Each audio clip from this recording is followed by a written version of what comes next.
Hello, and welcome to the Rogue Hunters podcast. Today I'm joined with Snickle, Hello? Brian, Hello. and myself as Waves. That was a weird way to say that, but I thought it was critical. I'm Penguins Zero on YouTube. Let's start off with what we've been playing this week. You want to start us off, Brian? Yeah, of course. I got the Platinum in Spyro the Dragon. Hey. Nice. I played a little bit of Borderlands 3 over the weekend. I am 5 trophies away from my Platinum in Immortal Phoenix Rising. And I started Spyro 2. Nice. That's pretty much what I've been playing. How's, is Borderlands still broken? Yes. Solid. Nice. Yeah. So I figured I'm not going to go for anything that's broken right now in the game. I'm just going to do the rest of the game because I know where to find everything. I'll find it on the map at least. And then once it's fixed, then I'll get what I need. Yeah, I wonder why it's broken. I don't know. And I need a golden key, but Gearbox refuses to put out a shift code for the Borderlands 3.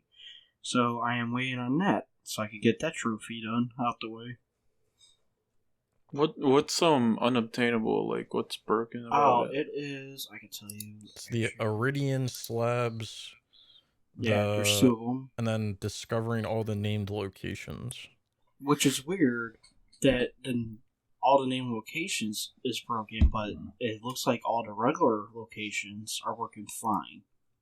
Yeah, it's kind of weird. Because I'm looking at mine because it does the trophy tracking for the PS5, on PSMP. Mm-hmm. And it's like, okay, I get 19 out of 78 for Pandora, but 0 out of 223 for all named locations.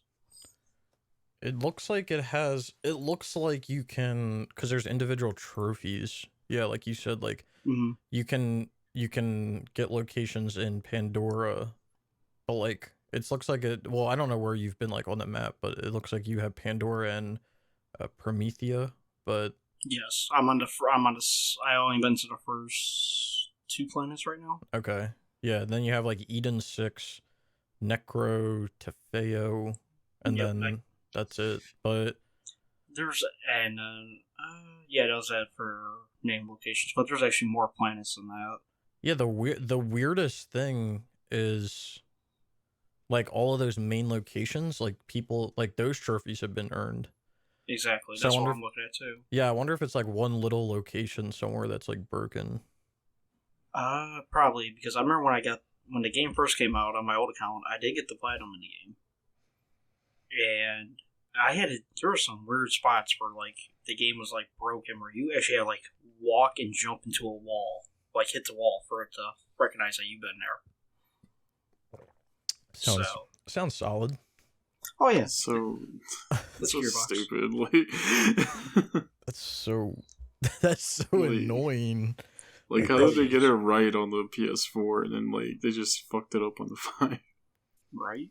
Dude, the thing that I don't understand, I think we talked about this in like a previous podcast episode with Mad Max, but like and you can probably back me up here, Waves, but I feel like stat tracking is like video game 101. Like that should be the most like baby shit that you should be able to do in a game when developing it. Yeah. Yeah, like one of the first things I learned was how to make a collectible in like my scripting class. Yeah, I don't get how like you can fuck that up. Like I always wondered that because like Avalanche has always been like a company that's like been known for that, like not stat tracking properly. Or having like trophies that are like have like stupid stat tracking, like Just Cause 2. I don't even think you have to like get all the collectibles in the game or something like that. Yeah, Avalanche is like notorious for like broken collectibles, aren't they? Yeah, they're notorious. I mean, their games are phenomenal, but they're notoriously known for having like broken stat tracking. Doesn't Techland also have like broken collectibles? I know Dying Light had like broken collectibles when it came out. Not anymore. I didn't have any issues with Dying Light when I did the collectibles. And then I'm thinking about like Dead Island didn't really have. Dead Island would be like the game that I would think would have like the worst collectibles, but it didn't actually.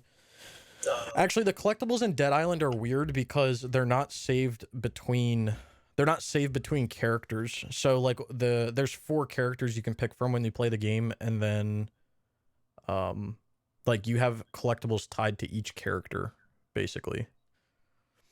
That's weird. So like you play through with one character, because you have to get to chapter like 4 with each character or something like that, and literally like you can go through and collect 10 collectibles with this one, 10 with that one, 10 with that one, 10 with that one, but it only counts as 10 if it's like they're all the same 10 collectibles, because it only counts like that. The collectibles trophy only counts it like per one playthrough. It seems like such a simple thing to do, but I mean, I guess there must be something within the pipeline that's like broken or something. I don't know. Yeah, it has to be. Yeah, or like a saving like issue or something. Yeah, because like I don't know.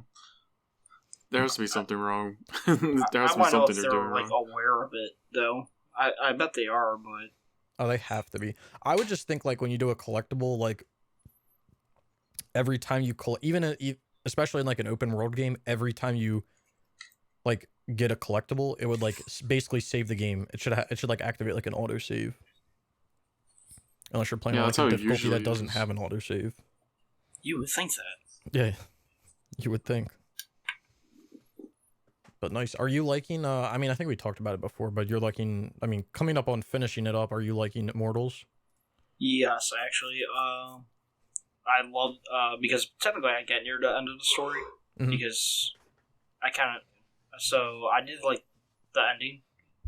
The part of the ending that I got to so far, I should say, I like, because I didn't technically finish the story yet.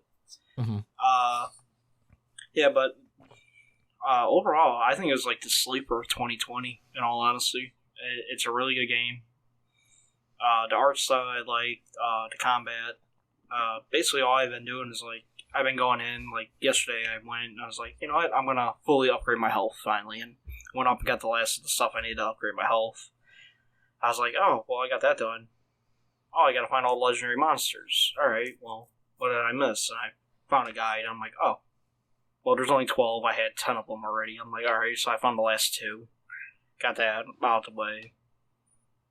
And then I start working on finding all the mounts, like the horses or whatever you could ride in the game. Mm-hmm.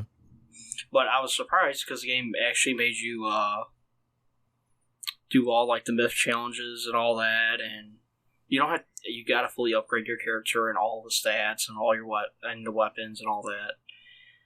From what I'm reading, the biggest grind is for like they're called golden eggs basically, and that's how you upgrade like your medicine pouches and all that and your potions. Mm-hmm. So apparently it's like the biggest grind for the game.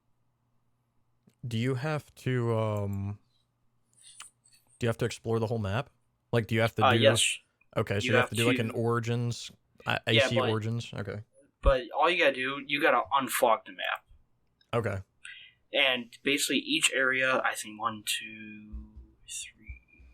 4, 5. I think it's like 5 or 6 areas. All you gotta do is go to one viewpoint, and it unfogs the whole area for you.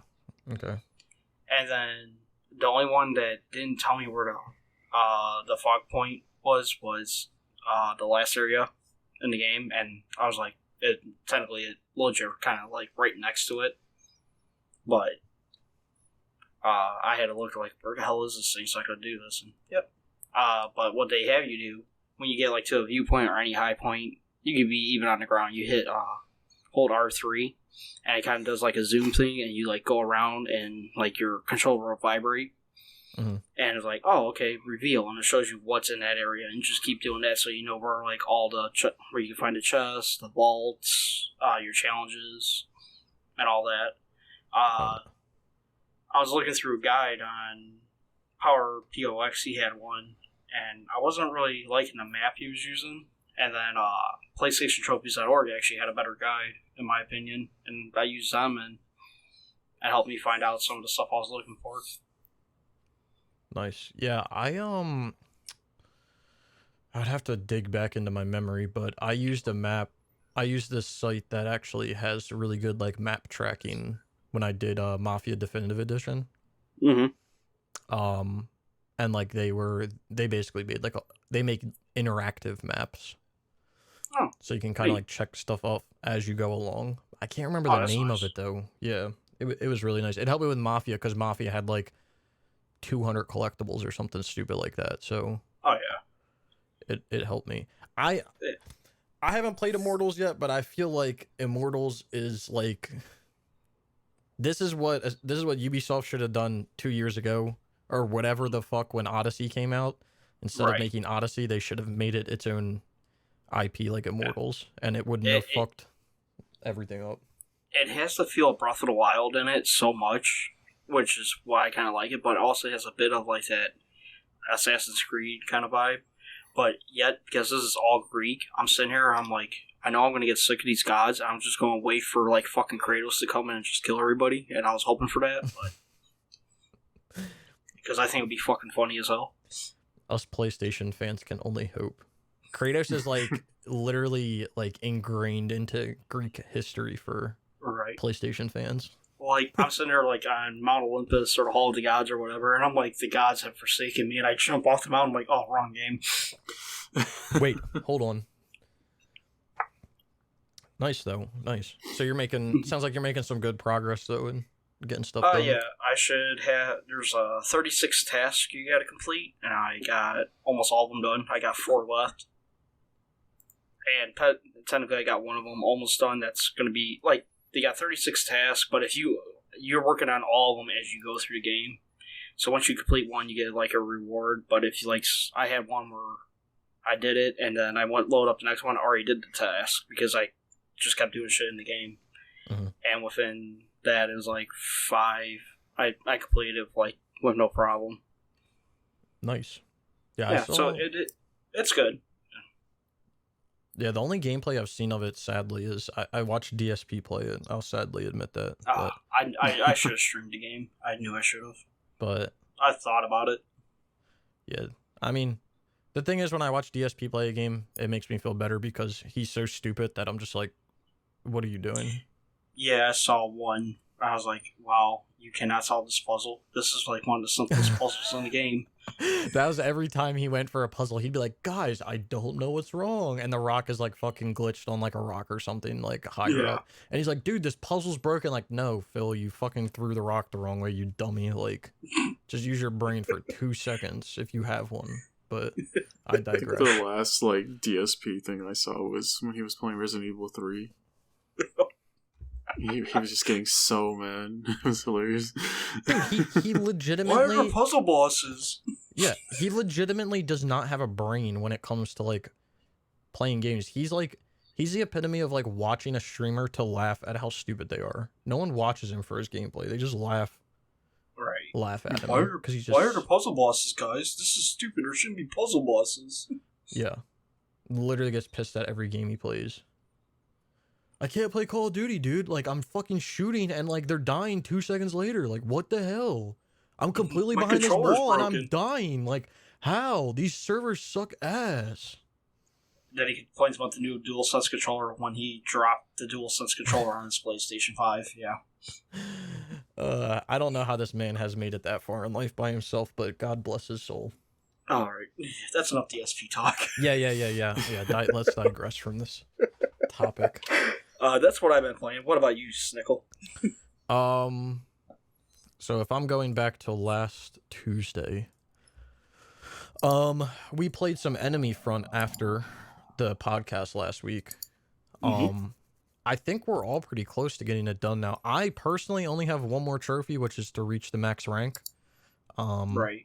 I don't know what Waves has or what you have, but I think we're all pretty close to being done. Yeah, I got first sergeant rank and then 50 multiplayer matches, which I know I'm very close to that one. Yeah, so we'll get that while we're going for what we're going for. But I'm still pretty far from getting the 50 matches. Yeah, Waves has some time, but we're gonna be in there for a hot minute, so it's okay. You're fine, Waves. We'll get it for you, man. Other than that, I actually had like I did a lot of stuff this week. So I finished up Middle-earth Shadow of Mordor Game of the Year edition. Congrats. Thank you. I did all the DLC, so the Hunt is My Mistress and the other Hunt one. I did all this stuff and then got the platinum, so that's done. I guess we can talk about it in the server shutdowns, but basically that game should be obtainable after the middle of this month. I did get an update for Shadow of Mordor today, actually. Okay, so yeah, I mean, long story short, Monolith put an update out that was going to rework that trophy somehow. So, needless to say, you'll still be able to get the platinum after the middle of this month, which is actually happening like right now. I'm sure PSNP is not updated, but if you check the trophies on your PlayStation 4 or 5, they may be updated. I'm curious to see how they'll do it. Yeah, I mean, the only thing I can think is they'll just auto pop the trophy if they don't want to switch what the trophy is. Which is the only time I've ever seen this, which it's not really like exactly like this, but back when I played Skate 3, that was another game that had, let me look at that. There was basically a trophy in that game that was related to like the community. It's called it's literally the first trophy in the game. It's called It Takes a Really Big Village, and it's reached community board sales target. And I'm pretty sure the community shit is down now, but if you load up your PlayStation 3 and you put Skate 3 in, it literally pops this trophy the second the game starts up. So, oh, really? Yeah. Oh, okay.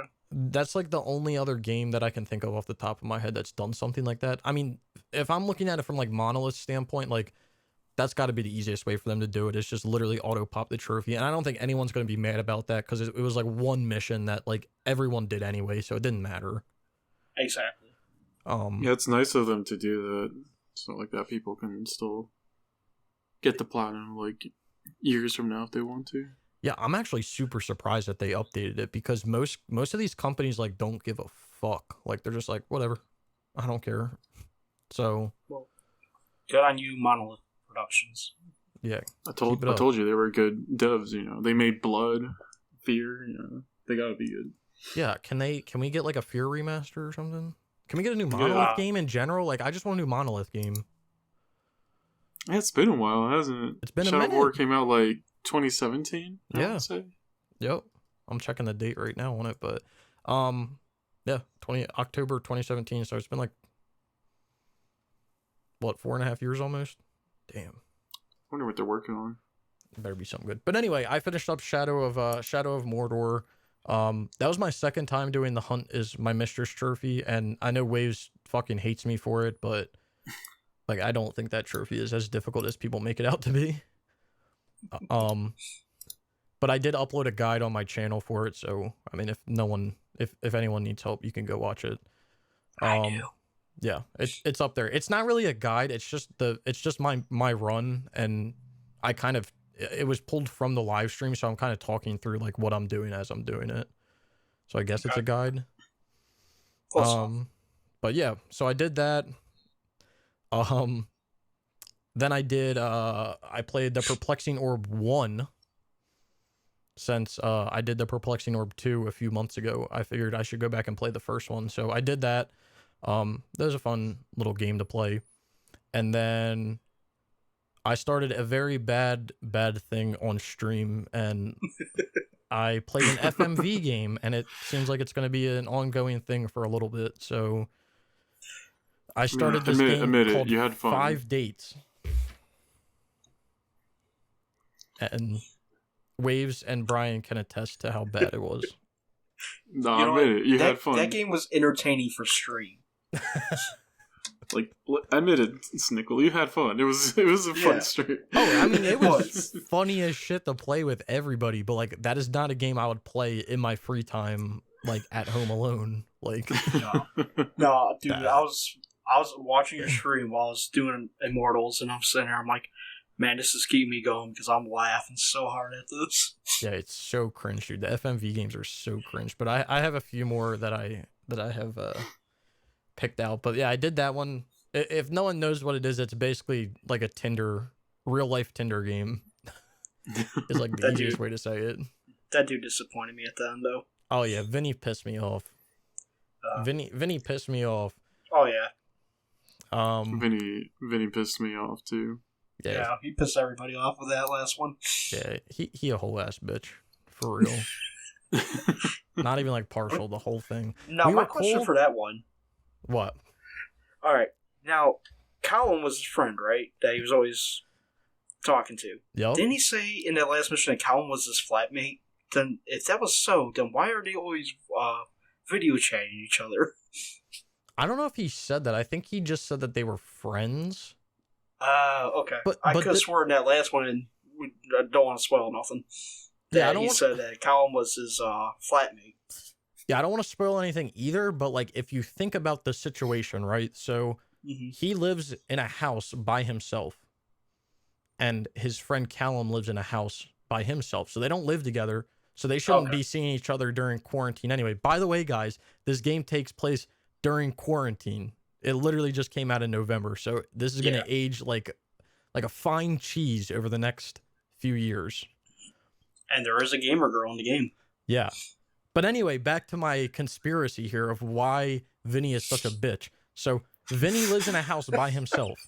Callum lives in a house by himself. They don't live together. Vinny gets called to do something that is with somebody else that is not in his house, and his excuse is, well, my friend has what did he say? My friend has asthma. I don't want to risk his life. You guys don't live together, Vinny. What are you talking? You shouldn't be seeing him anyway. What are you talking? Right. You gonna give him the Rona over your FaceTime call? What the hell? Vinny has the brain of a walnut, and that was a good way to end the game because I was pissed off when I finished that up. Yeah, I've never seen Snickle delete a game so furiously in my life. Oh, I recorded what I needed to record, and I deleted that shit. I don't ever... I'm never going to play that one. We got other ones If you guys want to play it, it is on sale for $10. Yeah, I mean, I don't know if I would pay that much, but, I mean, it was definitely... It was a good laugh on a stream. It was a good laugh. But other than that, I've been playing... Basically, since I got done Middle-earth, I've been playing, Star Wars Jedi Knight 2 Jedi Outcast. So I'm almost done the story in that game. I'm gonna be doing like a full collectible guide, trophy guide for it, but yeah, let me take a look exactly. How are you liking the game? I don't know how many chapters the game has, but I'm on chapter 18. I think it has like 20 something waves. I think so. I don't know, it's been a while. Yeah, it's been a minute, but yeah, I'm making my way through. It's fun.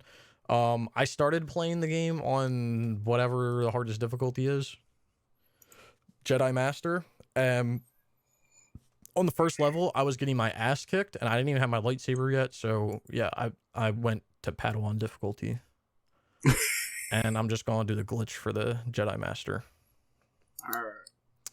So it is what it is. Plus, I saw a bunch of people that were talking about how like the game is basically like when you get later on, it's like you can't even play it on Jedi Master because of like the mouse and keyboard aspect of it that you don't have. Oh yeah, no, that game on like controller. Oh, it's kind doing that higher is difficulties ass. Yeah, it's kind of AIDS. Like I'm not gonna lie, but dude, I look at the numbers for the trophy list and I'm just so confused because I know that the game has like chapter select, I believe. Mm-hmm. But like the things that I don't understand is like, so I'm earning the trophies like sequentially because I'm not using chapter select. I'm just going through because you can use chapter select right from the beginning, I believe. You can put a cheat in and have it. But I was like, no, I gotta play through anyway. I gotta find all these secrets. Like I'm just gonna start. So I'm playing through and then I'm looking at the trophies and I'm like, wait, hold on a second. There's a trophy for completing one of the missions, and then there's a trophy for meeting Luke Skywalker literally like 5 minutes later after you complete the mission. But the Luke Skywalker trophy has a higher percentage than the one before.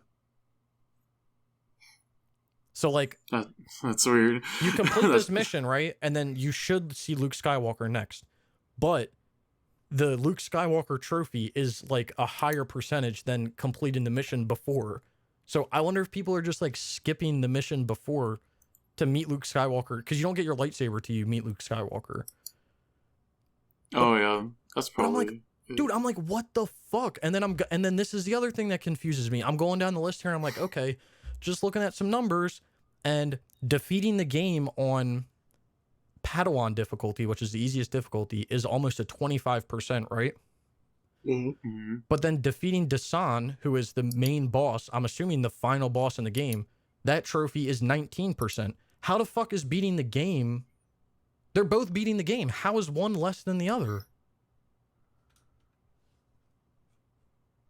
That's weird. I never actually thought about that. Yeah, I'm just looking at the percentages for the trophies, and I'm like, dude, this is making absolutely no sense. Unless there's a cheat where like you can, unless there's a cheat for like beating the game and Dasan is not the final boss, which wouldn't make sense because unless something else happens. But I'm just like, I'm literally so confused by some of the like the percentages in this game. Like, what the fuck? And then like, there's no trophy. The highest percentage trophy in the game is 76%.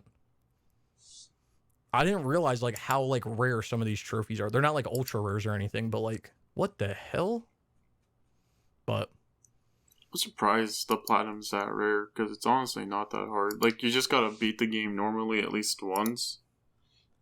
And then, like, you can kind of cheat the final boss on Jedi Master difficulty. yeah, you can cheese it. But I mean, I do agree that the platinum is like really low.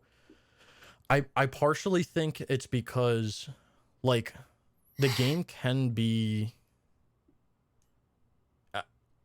I don't want to say it hasn't aged well, but that's kind of what I want to say. I mean, I think it has the best like lightsaber combat from like any game, like any Star Wars game. And I've heard that what's the other one? Jedi Knight, Jedi Academy. Yeah. I heard that one has even better. Like that has literally the best like lightsaber combat from any Star Wars game ever. So I don't know. Maybe there's just like a difficulty curve that people can't get around and they just don't play the game. I don't know. I just was looking at the percentages and I was like, this shit doesn't make sense. Like this game, like the platinum for this game is like a 13.5%, and it takes probably 20 hours. And then Assassin's Creed Odyssey is a 100-hour platinum, and it's like over 30%. I don't get it. I guess it's like, because this game, shooters now compared to like shooters back then are very different. Where it's like, back then you had to like kind of take your time and choose the right weapon to use or whatever. Yeah. Now you can just kind of choose whichever weapon you want, unless it's like Doom Eternal. Yeah. And so I guess people are just trying to get through the game just with the lightsaber, thinking that'll work, and then it just doesn't work, I guess. I mean, it does like 99% of the time once you get it, but I think one of the things that probably pisses people off, which like I actually kind of like the game for, is like it doesn't hold your hand in any way, shape, or form. Yeah. Like, well, that's nice. Yeah, like if it gives you like a task of what you need to do. Infiltrate this whatever Star Destroyer, whatever it tells you to do. It doesn't tell you any directions of ways to go. It doesn't tell you, oh, you have to go turn on, this, you have to go mess with this computer first, and then you got to go over here, and then you got to go use this droid, and then you got to go downstairs, and then it doesn't tell you like what to do. You have to actually like figure it out yourself. Mm-hmm. Which I could see that being like annoying to some people, because some of the consoles can be a little like camouflaged in there to use. Yeah.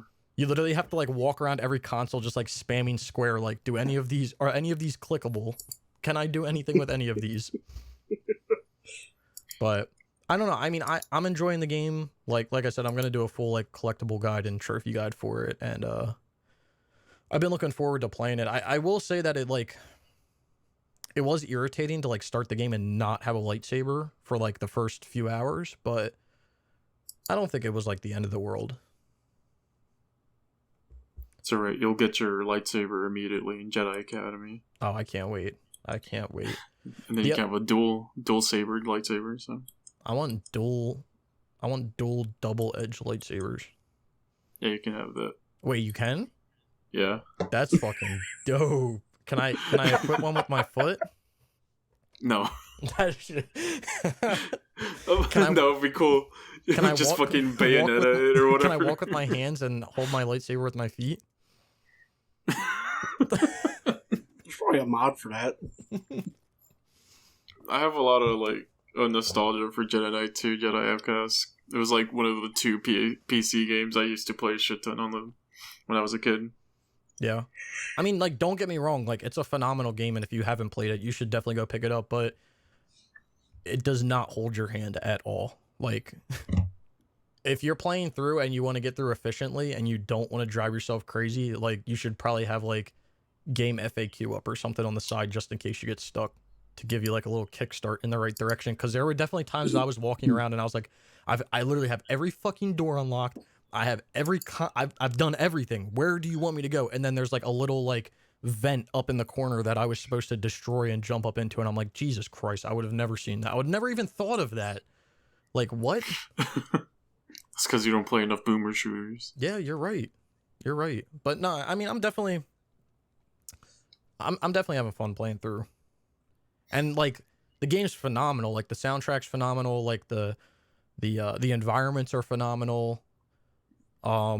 Just everything's phenomenal about it. But that's all I've been playing. What have you been up to, Waver? I'm close to finishing up. Let me look at my list real quick. I'm close to finishing up Shadow of Mordor. I'm having issues with the Test of the Wild trophy. Yeah, I'm gonna coach Waves through it tonight after the podcast. I don't know, like, what I'm doing wrong. It doesn't feel impossible to do. I just keep getting unlucky, I guess. Yeah. I mean, what? No, go ahead. Because, like, I've tried multiple times, and, like, the closest I've ever gone was my first attempt. The only thing that I was missing was I didn't have enough points. Mm-hmm. My second attempt, I kept getting spawned in the areas where there weren't any Graugs. Like the captain spawns or like the riot spawns were in areas. The riot spawns, yeah. And then my third attempt, Uga Kuga like died really fast out of nowhere. My fourth attempt, all of the war chiefs had no bodyguards, which I've never seen that before. It was weird. I didn't know it could happen. I've never seen that. So then I had to do a riot with every single captain, and I had a shit ton of points. But by the time I only had like 3 captains left, I was already at 37 minutes. Yeah, that would have been cutting it close. And I don't know. I'm just getting unlucky is the thing. Yeah. So when I did the Hunt is My Mistress and I did the Lord of the Ring trophy, like for the Game of the Year edition when I did them last week, I did them both in my first try, and I think I was more stressed out doing like the Lord of the Ring than the Hunt is My Mistress, because like in the Lord of the Ring, like the Uruks and like the captains and everything are like, I don't know, they have like other traits that are like annoying. Like you can't do combat finishers on a lot of them, which is like so fucking annoying, dude. How do you kill them if you can't do combat finishers and they're immune to range? Like, what the hell are you supposed to do? You literally can't do anything. Yeah. That's like another issue I've been having with the Test of the Wild. There's like 2 of them that are like that. 2 of the war chiefs. So then when like a Graug isn't next to me, it's like it takes forever to kill them. I have to fight them normally, and it just takes fucking forever. Yeah. But yeah. I don't know. I do remember going for the Hunt is My Mistress like originally back in like 2017 or whenever I did the base game, and that shit took me like 6 hours or something because I was trying like all different methods out to do it. I'm like definitely gonna try it again after we finish recording. So like hopefully I'll have it. And I'll just like put something in the description that says that I got it or some shit. But Yeah, we're But praying. yeah, all I have left is the Lord of the Ring on trophy. The Hunt is my mistress, and then complete all hunting challenges. Which I think all I have to kill is just a wretched Graug. Oh yeah, the horned Graug. Yeah. Nice. And then I played a little bit of Vanquish today just for fun. Just for fun. Just for fun. And, played it on the 4, I'm assuming. Yeah. Nice. And that's just like unplayable on the 3, but I can't wait to do it. I do not want to play on the 3. that 30 FPS is like gonna destroy my eyes. That's just gonna be fun on the 3. It's not even like a nice, like solid 30 FPS. It's like mostly a 20 FPS. Hey, you know. Also, I'm still like working on the Yakuza 0 completion list. I'm like at 88 now, I want to say. So I'm getting close. Getting there, nice. I haven't gone to the hard part yet, which is Mahjong, but hey, yeah, I fucking love me some Mahjong. But yeah, that's what I've been playing. Dude, big ups for doing Yakuza. That's a franchise that like I want to put into my like repertoire one day, and like put into like the games that I'm playing, but I don't know. I'm probably gonna have to do how Cats does it, where he just does one game a year, because they're like big commitments. Yeah, dude, it's crazy because I think about it and I'm like, okay, like Yakuza big game, and then I'm like, but my fucking like dumbass just like AC Valhalla, which was like 120 plus hours, like from a time perspective, they're like probably similar, but like I don't know. I feel like Yakuza requires more thought though. Oh than yeah, like something like Assassin's Creed. Yeah, Assassin's Creed's just like running around. Yakuza's like you're always doing like a mini game or something. Yeah, Yakuza, you gotta learn how to play pachinko machines or fucking learn how to play Mahjong. Yeah. And right now I'm trying to learn how to play shogi. The fuck is that? It's a war game. Yeah, it's like Japanese chess basically. Okay. And but yeah, I'm like getting my ass handed to it in shogi. I'm probably gonna watch like some videos to see if there's any way to cheese it or something. Like, I've been slowly collecting, like, physical editions of Yakuza games. But I'm like, I want to play them. And y'all keep telling me they're really good.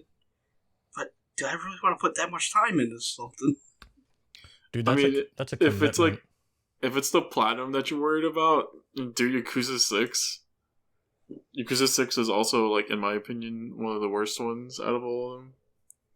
But it's also the easiest platinum out of all of them. I think it's like at a 15% on PSN profiles. I don't really think it's like platinum. It's like because I would have wanted to go like in order as well. So because is it one of those series where you got to do it in order to understand like the story? They have like recaps. Okay. I mean, if you want to play it in order, 0 is like a great place to start because it's literally a prequel to everything. Okay. And you can play Kiwami. And then Kiwami 2, and then 3, 4, 5, 6. Okay. And yeah, I can't wait to play 3 on the 3. That game's like impossible to find. I have 3 on the 3, and I feel like I should play it on the 3 for the authentic experience, but I'm also like, but the PS4 one is like way better. I'm playing that shit on the 3, but I don't know when I'll ever play it. I mean, I'm the same way. I don't really want to play it for the platinum. I want to play it for the experience. You know what you should do? Wait till Assassin's Creed dies and get that in its rotation. I mean, it's not Assassin's Creed dying. It's just when I finish it, because I don't think Assassin's Creed's gonna die. But there will be a point where I'm done all the Assassin's Creed games. I'm not there yet, but there will be a day. I don't know when it'll be, but there will be a day. I'm looking at the trophies right now. I don't know what it is. It's I think it's the 100. It's got to be like they have 100%, don't they? Well, yeah, but I mean, I'm just saying in general. The PS3 versions are more rare than the PS4 versions of Yakuza 3, 4, and 5. Probably Makes because I don't know if they like make you do lists or no, it's probably just the 3 version probably has more owners. Yeah, I don't know. These like changes are like yeah. So insane. you have Yakuza 3 on the PS3 has a 53 or almost 54,000 game owners, and Yakuza 3 on the PS4 only has not even 10,000. So oh, okay, yeah, that makes sense. yeah, I just realized looking through the series here that they put Judgment in the no stage, which is kind of cool. Oh yeah, Judgment. I played that one for fun recently. I forgot how fun that game is, but yeah, it's a good game. I'm gonna start if I do Yakuza. I'm gonna start with. I'm either gonna start with 0 or I'm gonna start with a big shitter meme and do Dead Souls.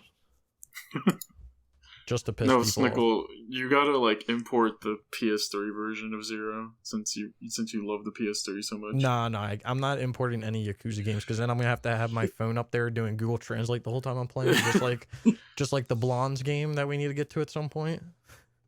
Yeah, we need to get to that game. I literally have my phone with the Google Translate, pointed up to the screen, trying to figure out what the fuck the menus say. I think out of all the games, 0 has the hardest plat. And it's not even just the 100% completion list. It's also the legend difficulty. So the difference between this legend difficulty to all the other games' legend difficulty is that in all the other games you get, what's it called? You get checkpoints. Okay. Right. In 0, if you die, you go to your last save. And it's manual save? Yeah, and the only places you can save at is at phone booths. I mean, that's not awful. Yeah, but they do a shit ton of damage is also the thing. So true. Like this game is already hard on hard, so Wait. That's like we're talking about checkpoints. Can I revert back to Jedi Knight 2 Jedi Outcast? Yeah, sure. Do you remember the checkpoints in that game, Leaves? That's at the beginning of the level. Yeah, they're non-fucking existent. Yeah, because it's an old PC game. You make your own checkpoints. Yeah, you make your checkpoints, and they don't overwrite. So I think I have like 100 saves right now. But yeah, that shit was when I was playing through. I figured that out, and I was like, God, this is so like it's not like irritating, but it's just like it is because it's not something that like you're thinking about all the time. Like, oh, I need to save this right now. You're not used to it now. Oh, because yeah. like now there's like auto saves and all this other stuff. That's like back then you had to like make sure you saved it, everything. Yeah, like, oh, there's a boss here, I need to save. It was just that, like, there was parts that irritated me in that game because I was playing through, and then I'd be like, I don't know, something fucking stupid would happen, and I'd be like, God damn, I fell, or like I hit like a fucking reactor or something, and then I'm like, wait, I didn't save, god damn it, and I'm back all the way to the beginning of the level. No, I get you, because I had, when I played it, I had an issue of, I would just play through the level and I'd completely forget about saving. So then I'd get, like, I forget which level it is, but you're with Lando. And, oh, it's the one right before Bespin. Yeah, I think it's that one. There's, like, just a shit ton of pitfalls in that one level. Oh, yeah. And I fell in one of them. And then I was like, oh, fuck. And I had to start all the way from the beginning. And I think that's like the longest level also. Yeah, you get a checkpoint. That one actually gives you a checkpoint, but it's not until after you like gain access to Lando's ship again. Yeah. Which is basically like done the level at that point. You go through like one fight sequence, kill a guy on a turret, and then the mission's over after that. So you literally play for like 20 or 30 minutes. Get a checkpoint, play for 2 minutes, and then you're done. But yeah, I think that's something that I appreciate in games now. Autosaves. Sadly, yeah, autosaves. See, on PC, that game's easier because I think it's F9. You press F9, that's just a quick save. Dude, that would be phenomenal. And F10 isn't a quick load. Right. Well, and the thing that irritates me, it doesn't pull anything away from the game, but it just irritates me, is like the saves don't overwrite. So like if you make a save, and even if you tell the save to like overwrite a save, it makes a new one. So it just like keeps stacking saves on top of saves on top of saves on top of saves. Really? I never had that issue. Yeah, it doesn't, and they like someone mentioned it in the forums that they don't overwrite the saves. So it's not the end of the world. It's just like when I'm done the game, I'm gonna have to delete all the saves except my autosave. You know what game also did that? What? Call of Duty Classic. I have to play that at some point too. I remember the first time I played through that game, there was like, I had like 20 fucking saves on my PS3. Yeah, and because on the they didn't PS3 overwrite. that's a lot too. Yeah. And my poor like 250 gigabyte PS3 was half full of COD Classic saves. Yeah, the Star Wars, the Jedi Knight 2, Jedi Outcast, each save is like 17 megs or something. So it's not even like a. I mean, I guess it is like kind of a tiny file if you have like 2 terabyte or like externals or stuff, but if you messing with that 120 gig PS3, that shit gonna fill up real quick. Wasn't there? I remember like at the last year of like the PS3, they released like not 100. It was like a 10 gig PS3. It was like the super slim. Yeah. That. So when I was looking for, because I wanted to get I started with a slim. I had a 120 gig slim, and then I wanted to get a super slim because my slim was having issues with the disc reader, where like I would put a game in and it wouldn't read my disc sometimes. And the only way it would read my disc is if I lifted the front of it up so that the where you put the disc in was basically like looking at the sky. Jeez. Really?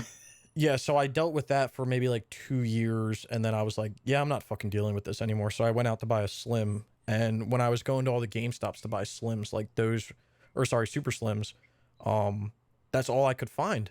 It was like I think it was like a 10 gig or 20 gig super slim or something like that. And I was like, dude, that literally fits like the software on it. You can't even fit a fucking game on there. But they did end up making a super slim that was which is the one that I got, which like changed my life on my PS3, was it was a 500 gigabyte super slim. That super slim looks so weird. Yeah. It looks like, I don't like the top loading and all that. It just looks strong. It looks strange to me. I don't know, man. Like, I don't mind it. I've definitely been skeptical of the disc readers that like suck your disc in ever since my slim, because I feel like that's part of the reason why my like shit got fucked up, was because of that. And like my 4 even scares me sometimes, because like when I eject a disc, it acts like it's getting like caught, and I'm like, come on, like this isn't fucking rocket science. Just push that shit out. The only times I've ever had like issues where the disc didn't come out was my fat PS2. The disc drive just wouldn't come out anymore. Yeah. So then they had to like pry it out to get the disc out. Yeah, and then I think my PS3 did it. I had to take like a playing card and hit the eject button for the disc to come out. Yeah, like the PS3 and PS4. I'm not sure about the PS5, but they have if you take like a piece of the plastic off or something, or like one of the foots, the rubber foots, there's like a screw. Yeah, you can like screw it out. You can like screw it out basically manually. Oh, jeez. The fat PS3 didn't have that, and that's like the other console where I had that issue. My fat PS3, when it started getting like really old, I got it in 2008, so like around 2013 or 12, I want to say. It would just start having disc issues, and like the way I had to get it to like take out the disc, I had to like punch the top of the PS3.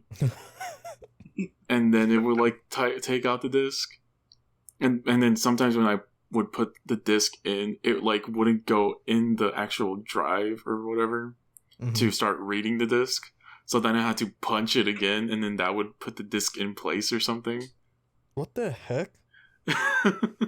What? And then my PS3 died like 2 years after that. Damn. Dude, that's fucking crazy. My fat PS3 it went through a lot. Now it doesn't even turn on, so. Hey, rest in peace. But with that out of the way, you guys want to tell us what you'll be playing up next? Next I have, after I get Spyro 2 done, I'm going to hop on Spyro 3, get the series done. And once Immortal Phoenix Rise is done, I am going to sit down and I am going to finish Ghost of Tsushima and get that done and out of my life. Nice, nice. I completely forgot about that game. I forgot that you hadn't finished it yet, is what I mean. Yeah, Immortals took over and I was really enjoying it, so I was like, it can wait. Yeah, then you got to get back to Valhalla at some point, both you guys. Yeah. That's what got Fallout 76 to do. Don't worry. You want to tell us what you're going to play next? Give them a few years. They'll get it done. So I'm going to be finishing up Star Wars Jedi Knight 2, and then I guess the stream game, I'm going to do like the other FMV stream game that I have, and then after that I'll be doing Hitman Absolution. So there's something I've been noticing, Snickle, in your video comments and your Twitter and your stream that I feel like you should address here. What's that? What happened to the trophy talks? Oh, Jesus Christ. Oh, yeah. Oh, Jesus Christ, this is really a thing. Nah, it's just because it's not like, it doesn't make sense for me to do, I mean, I don't know. It doesn't make sense for me to do it if I'm doing this, because I'm basically doing the same thing in this that I'm doing in my trophy talk. I mean, it's just I'm doing this with you guys instead of talking to myself, kind of. Mm-hmm. I don't know. Yeah. I have seen a lot of people like saying that, and people come into the stream all the time and they're like, when's your next trophy talk? When are you going to do your next trophy talk? And it's like, bro, like, go watch the podcast. That's basically my trophy talk on steroids. Like, right. You're welcome. Well, you had so long people wanted, what, an hour trophy talk? Yep, I put one out and then I left. There's your hour one, boys. I'm out of here now. Nah, I just feel like you should have said comments. something here so like that everyone who listens would know. Yeah, I mean, I tell everyone that asks, I'm like, I'm doing like a podcast. That's basically the same thing as a trophy talk, but I don't know. It doesn't make sense for me to do a 40-minute trophy talk talking about trophies when like I'm going to do it during the podcast anyway. So I don't know. I don't think it's it's on an indefinite hiatus at the moment. I think people just miss your rants, but yet you go on rants on this as well, so I don't know. Yeah, I mean, if you miss the rants, then watch this, or come watch me on, watch me stream or something. I'll rant about some bullshit over there. Oh, yeah. Yeah, he rants about Bitcoin last time. So. Yeah. Oh, yeah. Yeah. That shit tanked. Yeah, that's just like super low now. Yeah, that shit. Man, you might get, you listen to podcasts, you might get a Snickle rant, you might get a meat rant, you might get a Waves rant all in one. You never know. Yeah, you never know. I actually was looking at Bitcoin earlier tonight. That shit is down to $33,000 almost. Should drop like 10K or 7K. Yeah. God damn. Thank God I have none. Yeah, me too. The beauty of unregulated economy. Shit. But yeah, so I'm basically, anyway, to get back, I'm going to be doing Star Wars Jedi Knight 2 Jedi Outcast, whatever these poo-poo stream games are, but other than that, I'm going to be doing Hitman Absolution. Then after Hitman Absolution, I'm going to be doing Jedi Knight Jedi Academy. I'm basically doing the Star Wars Hitman swap right now. The rotation. Yeah. And I don't know, like, I know that I said that I usually like added like a third game in there when I got done the two of them, but I don't know if I'm going to do that for the time being, just because I'm not sure if there's anything that I necessarily want to do. I mean, there's some multiplayer stuff that I want to do. Like I want to finish up Enemy Front. I want to do BioShock 2. There's a few other things that I want to do. But I don't know. I'm also supposed to be Telling Lies was gonna. What's up? I thought Telling Lies was gonna be the in between game. Yeah, I mean, I was gonna do 5 dates and Telling Lies in between, but like, I was just like, I'm gonna do these on stream because like, I didn't realize I was gonna do a full like blown collectible guide for Jedi Knight 2, so I'm really like not doing that on stream. Oh, yeah, that makes sense. I'll do like the last like trophy that I need to get, but like I'm not gonna do anything else. But yeah, that's the thing that like is like hard for me when it comes to like streaming and like doing videos, because I don't like doing like a collectible guide on stream. I feel like there would be like too much going on. But I don't know. Yeah, making a guide I feel would be hard to do on stream.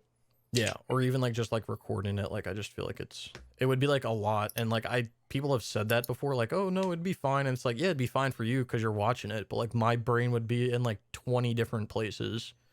I don't know. It would be like hell to edit it. Also, I feel. Yeah.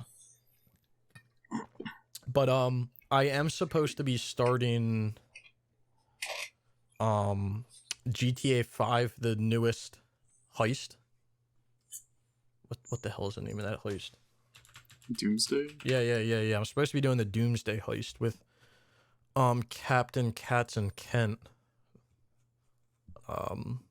Upcoming. I'm not sure when, but like it's supposed to be upcoming within, I think we were gonna start like this month. So yeah, we're gonna be trying to do that, and then I'm also trying my best. I have a group of people. We'll see how it works, but I'm trying my best to do the heist DLC on GTA 5 on the PS3 as well. Good luck. Yeah. Yeah, I read some about that in group of people you're with. Yeah, that's a whole different rant that I went on stream about that. I'll gladly go on a rant again, but now is not the time for it. I hope you get it done, Snick. I'm going to try my best. I mean, these guys seem like very flexible, so I'm cool. Actually, talking about this, let's see if this guy even responded to what I said to him.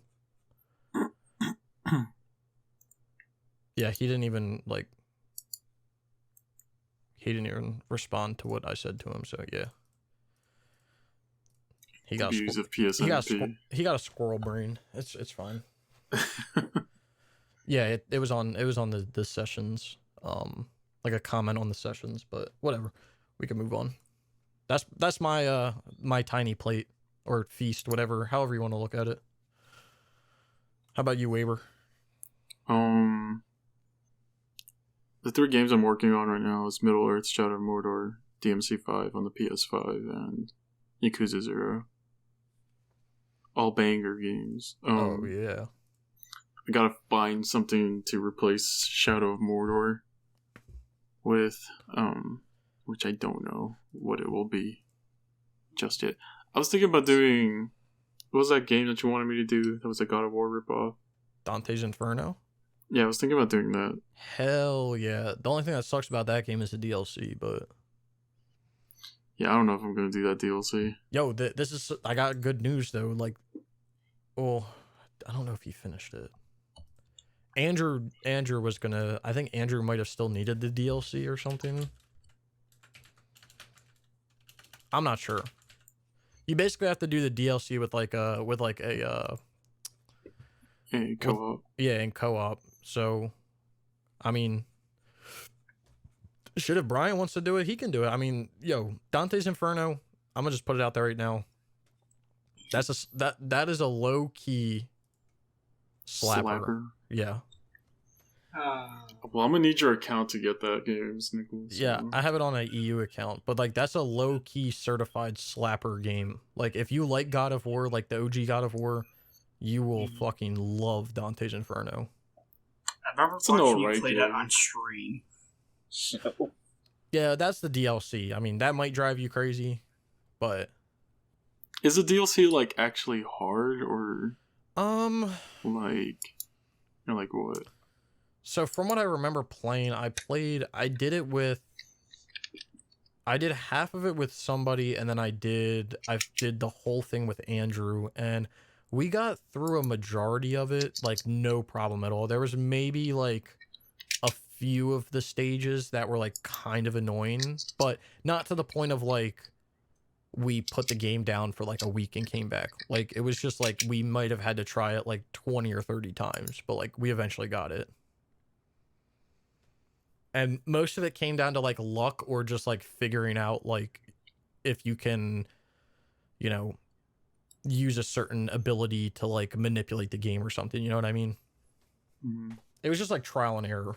Nothing was, like, so hard that it would be, like, unobtainable to anybody. Like, anyone with a brain that, like, played through the game would be able to do it.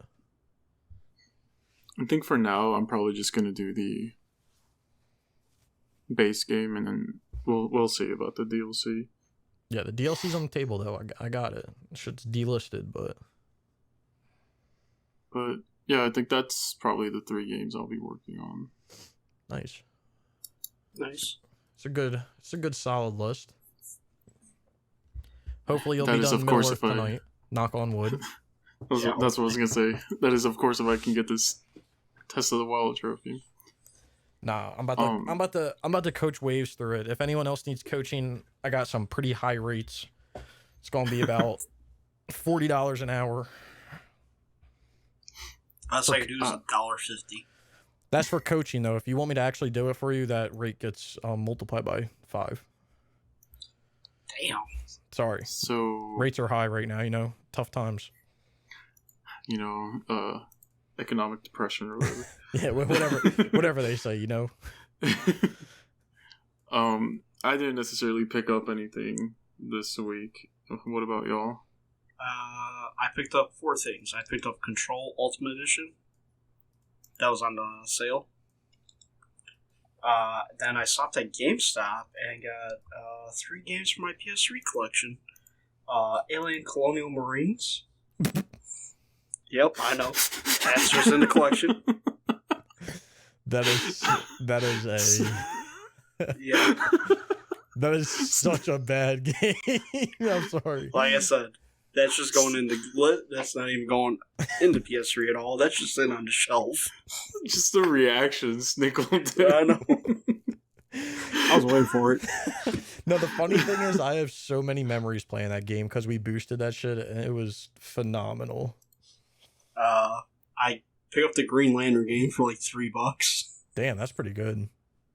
And then I got Remember Me for $2. Another, like, that's kind of like a low-key slapper, I'm not gonna lie. Yeah. That's what Waves told me, so... It's actually like a low-key slapper. I know they gave it for free on Plus, like, that way was like back. 2016, or... No, it was before, it was after that, like 2015 or 2014. I want to say, like, 13 or 14, one of those two. Yeah, I got it through Plus. I played it for like 2 minutes, but I wouldn't say it's a low key certified slapper, but it's a low key slapper. Yeah, but that's all I picked up. Nice. Did you? I didn't pick anything up, but isn't GameStop running a like buy 2 get 1 free or something? Used games. I think they're doing a buy 3 get 1 free on PS3 and 360 games. Yeah, maybe I should go raid a few GameStops. It's hard to do that now because, like, obviously with the big C word, yeah. They like don't have games out, like specifically PS3 games out anymore, like how they used to. At least at my GameStops. Like, I'm having issues finding PS3 games now. Yeah, and I have like a 10 trillion GameStops near me. Yeah. I kind of knew that was going to happen. You're supposed to be looking out for me. Dude, you know what I miss at GameStop? I don't know if you guys remember, but GameStop used to have basically, I don't know, it was like mid like PS4 generation. They put the PS3 games out and they would do like the $5 or under like bins. Oh yeah. And they would just they would just put like all these games in there. And most of them were like sports games, but you could find some solid games in there every once in a while. I remember seeing, that's where I saw that like chewed up Tales from the Borderlands. I don't know if you remember that picture. Hey, they were hungry, man. They were hungry. No, I found a lot of slappers in there, like John Daly's, like Shaun White's snowboarding I've seen in there. Jurassic the Hunted, like just so many like slappers that like probably 99.9% of the people look past because they were like, what the fuck is a Jurassic the Hunted? When I went to get Jurassic the Hunted, that shit was like $15. Dude, it's weird. Some of those games were like cheap and then they went back up. And it's because they saw you streaming it, so they knew all the PS3 boys were gonna go get it. I mean, that's GameStop could do that. They said, "Oh, he's streaming this shit game that's like $2 right now. Bump it up, $10." Get him out of here. I mean, Andrew said it the other day. He was like, "I can't watch Nichols streams because he makes me like he gives me inspiration to do like shit games like he's doing." Oh, and I'm like, sorry.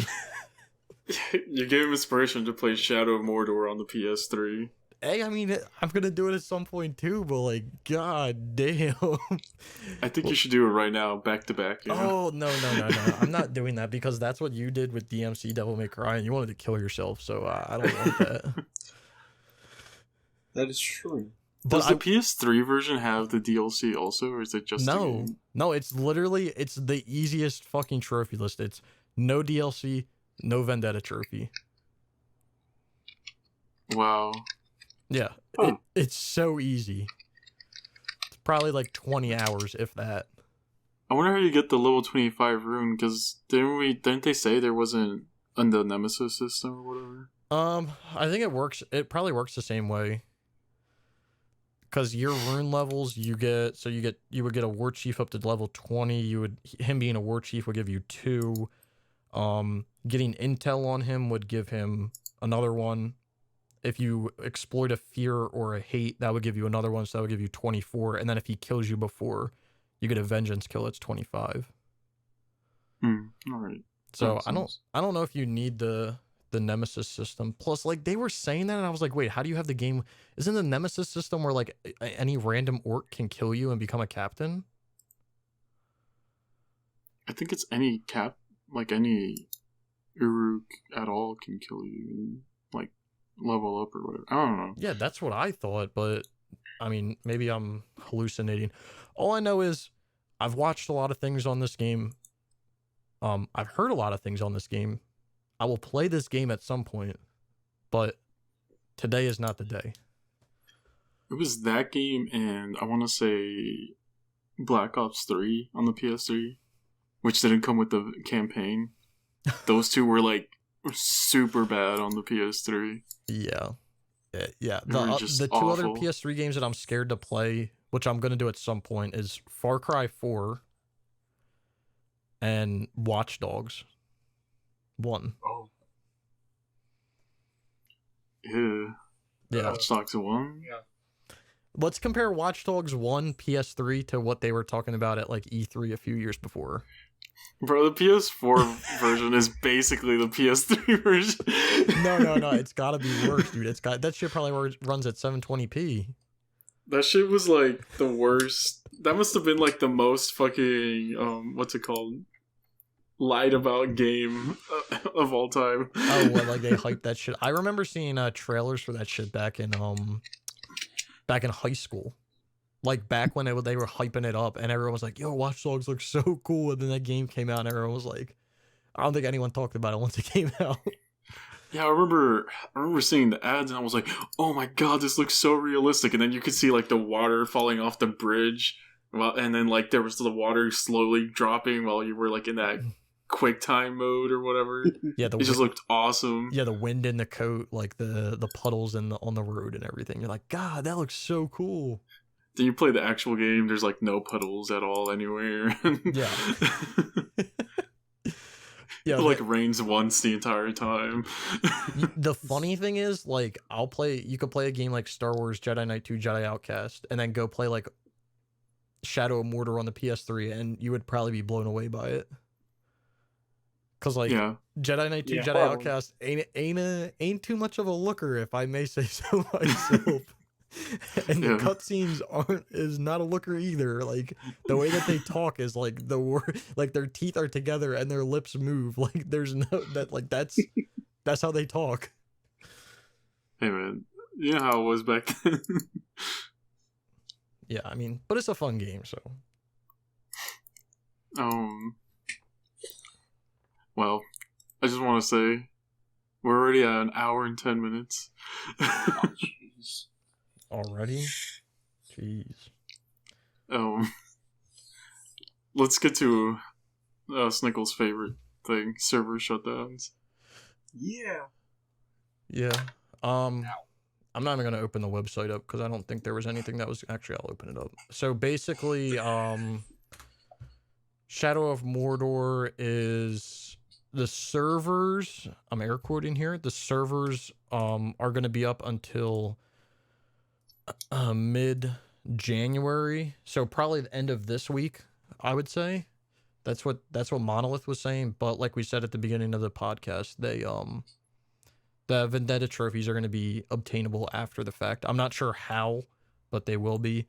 And then on January 25th, which is a week and a half away, Battleborn will be going down. So Oh no. Yeah, get your Battleborning in if you want to. Would not suggest or advise, but if you want to go crazy, go ahead. I wonder how many people are actually going for that in Plat right now. I don't know. I'm about to see how many players it has. Right. On PSMP. It's only got 75. No, Those not that poor many. bastards. I think the thing that sucks the most about it is it has DLC and like there's something weird with the DLC, I think, too. I don't know. Would not advise it though. Yeah, at this point, like, you already lost. Like, you might as well not try. Just let it die. Yeah. Although I did say that about Killzone 2. Well, the thing with Killzone 2 is the more people there were, the easier it got, technically, because, like, the higher player count, that means that more people in that 10% can be in that 10%. Well, technically, but the thing you have to remember is it wasn't just people playing the game. It was people going for that trophy. So yeah, that's true. It was kind of like I don't know. It was good, but it was bad. Yeah. Which it escalated very quickly, very fast on the points, which was luckily by that time I was done, but weren't there people like posting videos or something like that? Yeah, Sergen would post a video every week of what the leaderboard was so that no one could like hack the trophy or something. And then when he went for his trophy the same week that we started going, but we wasted time because we didn't know what the fuck we were doing the first few days. And then I ended up going out and buying like my second PS3 that week, and I just missed the top 1% by like literally like 2,000 points or something. Like it was so like absurd. Like literally maybe like 2 more hours of me playing and I would have cleared the top 1% like easily. Oh, damn. Yeah, but by that time I was only playing, it was only Trumbo and I. Like it started with like Andrew, Trumbo and I, and then maybe somebody else was in there, but then we took a step back and then Andrew was like, nah. So it was just Trumbo and I, and then yeah, Trumbo was basically like, I'm not going for it next week. Like I put time in and I was like, nah, fuck this, I'm doing this. Like I'm doing this next week. Is that when you got your like 5 PS3s or whatever? Yeah, that's when I went and like borrowed my friend's PS3, went out and bought another PS3, went out and bought like copies of the game. I had like 4 PS3s running because I needed 3 people on one team and 1 person on me being, the one on my team. But yeah, that shit was, I basically played that game like the whole week, all weekend. That was like the craziest feeling was like when the Sunday rolled around and the servers reset and you were just like, I was just sitting there like, oh my God, am I going to get it? Am I going to get it? Am I going to get it? And then you load that shit back up and then your trophies start to pop. Stickle had that fucking Air Force supercomputer in his basement that week. Dude, that shit was wild. That shit was wild. But that's a good segue to our next topic, actually. Yeah. The Killzone well, now we're gonna get into our topics, by the way. The Killzone website was retired. Yay! Yeah, I'm not really sure if this really affects anything. To be completely honest. No. It just looks like they're just giving up on Killzone now. From what I was hearing, if you do go to the website, it's supposed to send you to the PlayStation website. Yeah. But I believe the franchise is going to be dead for a while, or completely dead, who knows.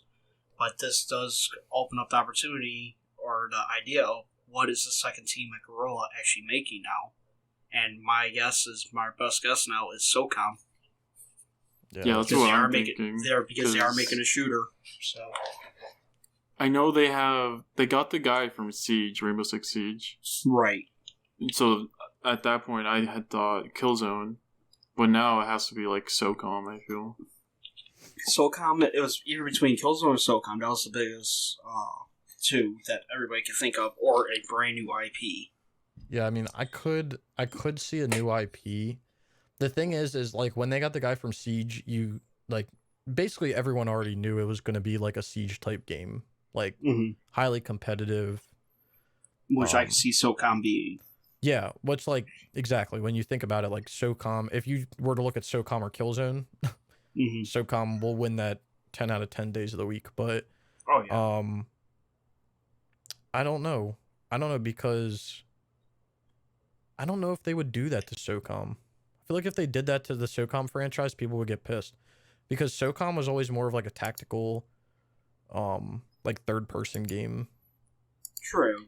And everyone said that about Rainbow Six, and now Siege is like one of the biggest games right now.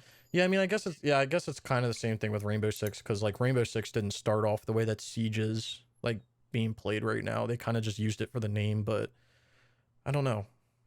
Do they keep it third person like they do for SOCOM, or do they say fuck? Like I don't know. I can't see them like milking a franchise and then like changing it up, like the way it plays and everything. At least Siege like plays like the other Rainbow Six games. Somewhat. So the only thing it affects is Shadowfall clans, which I don't think affects any trophies.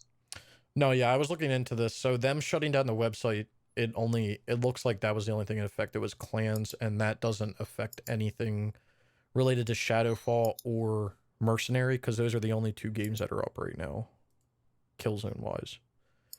But with this happening, I mean, I would, if I was anyone who wanted to do a Killzone game, I would probably add this to your list of like, do this sooner rather than later. So I feel Killzone Shadowfall is going to be coming to your attention pretty soon then, Snickle. Yes, it will. Yeah, the good thing is about Shadowfall is 99% of it can be done by yourself. Okay. Like, even without another PS4. I think you need people for like one trophy to like revive somebody, but other than that, it can all be done with like bots. So, well, you're talking about Shadowfall or Mercenary? Shadowfall, Mercenary as well. Yeah. The only thing with Mercenary is you have to buy the bots, which is kind of fucking stupid. But I understand. Killzone Shadowfall Intercept. Yeah, it's just the DLC. That's the co-op mode. Okay. It's a standalone DLC for Shadowfall, but. Yeah, I mean, I'll probably be adding it soon, but... Well, when you add it, let me know, because I wouldn't mind doing it. Okay. Yeah, I think I'll be, too, since I have it on my list also. Okay. Well, yeah, we can plan it after, like, Enemy Front or something. We can just hop on to do the... I think there's just one trophy or one thing that you have to do for, I think it's reviving somebody. I swear it's reviving somebody. And I think, like, Trumbo would hop on, too, if we need more people. Because I think he was interested in doing it, but... Win 50 co-op games. It may... Buy 50 teammates in co-op. Yeah, I think that's what it is. It's just reviving. Necromancer, it's called. It's in DLC Pack 2. Okay. Yeah, there's something. I mean, I wouldn't even mind doing... I think you can just do, like Horde mode to level up. Yeah. So I mean, I wouldn't even mind doing that if we're all on. Just hop on and play. But that gives me an idea for something. Will remind me after the podcast. Okay, but yeah, that's just, I don't know. That could happen. When I saw that shit happen, I was like, ah. And I've been thinking about doing Killzone Shadowfall just because I've done Killzone 2 and Killzone 3. You know, why would I put myself through Killzone 2 and not do Shadowfall? Like, come on now. It's gotta be the dumbest shit I've ever done in my life. But you gotta do Killzone Mercenary too. Yeah, I mean the Vita's sitting right there, but like I really don't feel like turning it on. It's just, you know, it's just sleeping right there. But yeah, that's not gonna affect any trophies, so I wouldn't get too worried about it, but you never know though, so I would just get on it. Yeah, I would do at least at a minimum try to do Mercenary, which can be done by yourself, and try to do Shadowfall as well. So man, I gotta well, for Mercenary you need one person for one trophy at least. Yeah, I'm gonna need you to hop on for me, Waves. Yeah, we'll hop on like a year from now. A year? Damn. I mean, I'm ready whenever. It's just you never want to turn on the Vita, you know. So. Well, hold on. Let me see if it's got battery in it. Hold on. It's right here. I literally have it sitting right here. It's probably dead. Mine's dead. Yeah, it's dead. All right, I'll plug it in tonight for you. Okay. Well, for me, but you know, for us. I'm gonna let Snickle take these next two topics since me. They're his. Yeah. All right. We don't have to talk about them for too long. So the first one is we talked about it last week, but there was a PS5 that was going to be themed as a PS2 color wise with like custom controllers and everything as well. Well, I don't have the article. We don't have the article linked. I just saw this as I was like scrolling through the internet one day, but I read an article that apparently the company that was behind it, the employees started getting death threats. And they ended up canceling all the pre-orders and orders for them. So that PS5 won't be happening anymore. Which is kind of sad. People are insane, like, right? Just why, you know? Wait. I don't know. I mean, the only reason which it still doesn't excuse it is like people were mad at them because they had so many PS5s, because they're not doing it through Sony. They did it through themselves. So like I could see people being angry that like, well, how did they get 500 PS or however many they had? Like, how did they get all those PS5s if they're not affiliated with Sony? So, but to send death threats, come on now, people. What are you doing with your life? It's like when people like when people dox people or when they SWAT people, like, why do you do that? Like, don't you have anything better to do with your life? Yeah, I don't. I've never understood it. There's like, obviously, last year there was like the Naughty Dog death threats, and then there was the CD Projekt Red death threats when the game got like delayed again. Yep. I don't know, like, what goes through these people's minds. Nothing. It's just... You know what happens? Air goes in one ear, whistles around, and goes right out the other one. Because there's nothing up there. Dude, you cannot have a brain and do stuff like this. Come on now. Like, it's just a piece of hardware, like, at the end of the day. Like... Yeah, and the thing is it's not like they were selling them, like, they weren't selling them to like brand for themselves. Like, they were literally selling them as like a what is the word I'm looking for? They were selling it to like celebrate the PS2 because it was supposed to. They were supposed to sell these consoles like whatever 20 years from the original PS2 launch day or something like that. Like there was like a meaning behind like the date that they were doing it and the theme that they were doing. Like it was supposed to celebrate the PS2. And then these people get death threats, employees. And I'm glad the company did something. Like that's like I mean it's shitty, but like that's like a perfect example of like a company kind of like taking charge. Yeah, definitely. Could you imagine if CD Projekt Red did that with Cyberpunk? Like their devs got like death threats and they're like, all right, fuck y'all, you're not getting the game then. I mean, it might be better for them now, but it would have been funny if they were like, all right, fuck y'all, we're delaying it again. You want to keep doing death threats, huh? You want to keep doing death threats? You can wait 2 more months then, huh? Right. Next time, shut your mouth and maybe you'll get the game. That being said, like, don't do death threats, people.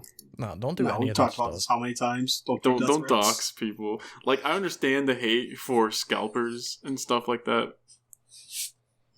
But also, like, I don't know about y'all, but, like, I could not live with that conscience knowing that I've did something like that, or that I just leaked this innocent person's, like, information out just because, like, I couldn't get a PS5 or whatever.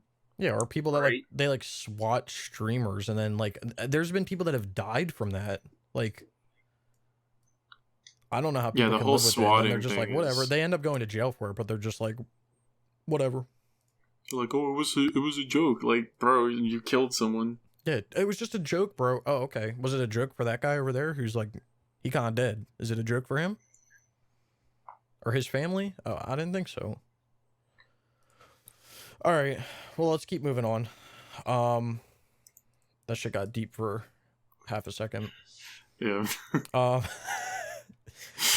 So we're not really we don't really cover like when new games come out or like when new trophy lists come out, but I felt like we needed to cover this one. Just like ever so slightly. So Hitman 3, the trophies for Hitman 3 officially got announced this weekend, I think. Last weekend? This week.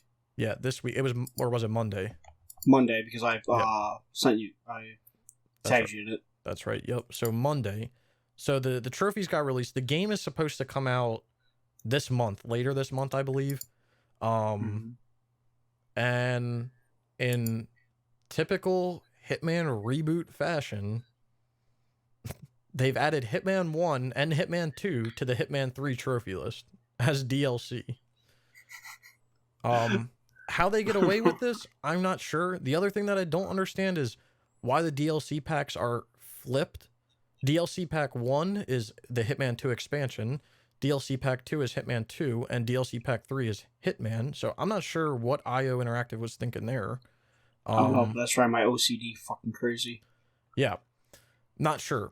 There is good news that comes out of this, and the good news is that it is actually going to have a platinum trophy. It only took 2 games for IO Interactive to figure that one out, but yeah, I mean, I'm excited to play the game. I was reading this. I don't really remember the article I was reading from, but like this could possibly be the last Hitman game, or at least really? from like this reboot like that they're doing. Yeah, I was reading something about that. So, well, they're working on that James Bond game, right? Yeah, they're working on something else. I'm just looking. Okay, interesting. This trophy list is insane. This is like my first time actually looking at it. Yeah, IO, like the Hitman games are weird. So IO Interactive has always developed the Hitman games, but obviously Square used to publish them. And then when Hitman 2 came around, IO Interactive broke away from Square and they own the IP for Hitman, but then WB Games helped them publish Hitman 2, but now they're publishing Hitman 3. I don't know what the fuck's going on. But yeah, the trophy list is ass backwards, but like it makes me laugh because like they've done this in the past 2 games and I just don't. They're literally the only company that does this. Like, could you imagine if like the next Call of Duty comes out and part of the trophy list for the next Call of Duty has like Cold War inside of it? Like, what? How much sense does that make? I mean, like, I don't know. This is weird. Yeah, I've never seen anything like this. Yeah, it's the only game that does this. I don't know why they do this, but this is like if the Crash Bandicoot remaster is like every single game with separate like DLC lists on like Crash 1 or something like that. But this is the thing that confuses me, right? So, like, it's very simple. There's a very simple fix to this. I could have told IO Interactive this I could have explained this to them in the time that I'm about to explain it right now. Hitman Reboot comes out in 2016. Cool. Brand new game, new trophy list, DLCs, whatever. Okay? Hitman 2 comes out. You want to include Hitman 1 in Hitman 2? Okay, that's fine. But let people earn the trophies in the Hitman 1 trophy list version instead of just adding them as DLC in Hitman 2. Same thing for Hitman 3. If you want to put Hitman 1 and Hitman 2 in Hitman 3, because that's basically what they're doing, then just do the Hitman 3 trophy list, and when they play Hitman 2, it will give them trophies in the Hitman 2 trophy list that you guys have already created. Like, why? It just doesn't make sense. It truly does not make sense. Wait, is for Hitman 2, are the DLC packs a separate It has so many game? Trophies that it exceeded the limit. The base game has 125 trophies in it. What the fuck? And then it has an additional that has 3 more DLCs with another 21 trophies. So Hitman 2 has Hitman 2 has 146 trophies total, I think. But that also includes Hitman 1. Like, they included Hitman 1, like the Hitman 2016 reboot trophies in Hitman 2, I'm pretty sure. Like, I'm looking at Hitman 1 right now. So you have Hitman Paris. I don't know if it's all of it. Yeah. So look, okay. Right? So if you go to Hitman 2016 trophy list, right? Uh-huh. And you scroll down, first DLC pack is Hitman Paris, right? Right. Yeah. So if you pull up the Hitman 2 trophy list and you go down to DLC pack 8, that's called Hitman Legacy Paris. Same exact trophies. Wow. They're fucking madmen over there. Right? Yeah. They're insane over there. I don't get it. And then Hitman 3 doesn't, like, it has the games in it, but it's not the same trophies. It looks like you just have to, like, beat the actual, like, I don't know. I don't know what IO Interactive is doing. I could have told them how to handle this situation, and I think it would have made everyone happy, but, whatever. They out here doing their own thing, so whatever. Let them do it. Like, at least we have a Hitman game with the platinum again. That is true. Yeah. We have a PS4 Hitman game that isn't a remake of 2 other ones that has a platinum. Is this coming out on PS4? Because it looks like it's only coming out on PS5. Oh, sorry, yeah, PS5. Yes, PS5, sorry. That's weird that's only on PS5. Yeah, a little bit. I mean, I guess they're saying if you want to play it. Shit, I can't. I gotta get a PS5 to finish the series now, so. But here on releases it says PS4 also. I don't know then. Maybe it might have a different list that comes out later on then.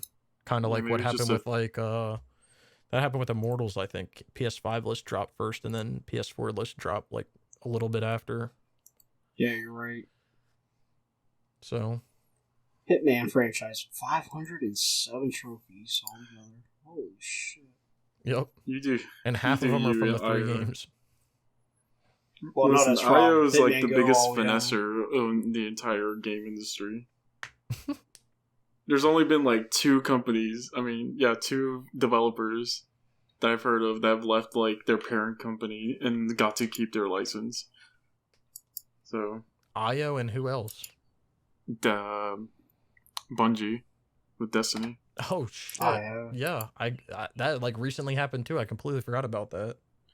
That was a big thing. Like, I'm surprised Activision let that one go. I mean, unless the ship was that far sunk that they were just like, whatever, y'all can have this pile of trash. Good luck. Could have been a possibility, but I'll let Brian do these next 2 topics. All right.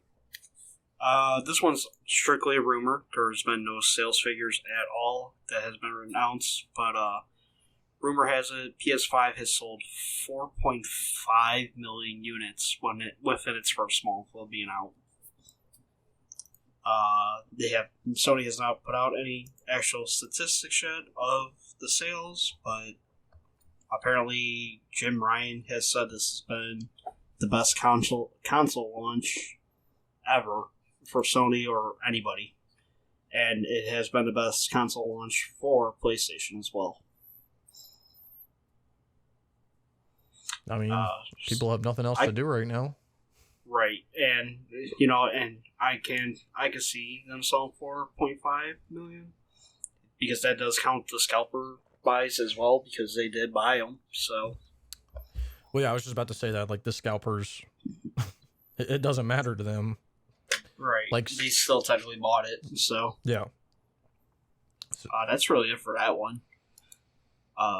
If you guys want to add anything. No, I mean, I was going to say... That's a big number for the first month, and considering that they were talking about they were going to be understocked because of resources and materials, but they still sold more than they've ever sold. I don't know. That's an insane number, especially for, like... When did it come out? November 10th? November 16th. Or 16th? No, 11/12. November 12th. Okay. That's it came out November 12th for the US and I believe Canada, and then the rest of the world a week later. So yeah, at this point it'd be like 2 months already. Yeah, that's like 2 months sales. That's insane. Yeah, that's a lot of. You figure 2 million in US alone, $600 a pop.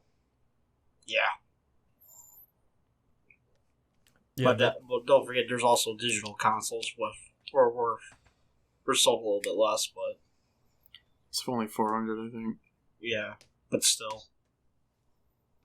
Yeah, I mean that's a huge number considering that they said they were going to be under, like they weren't going to have enough inventory.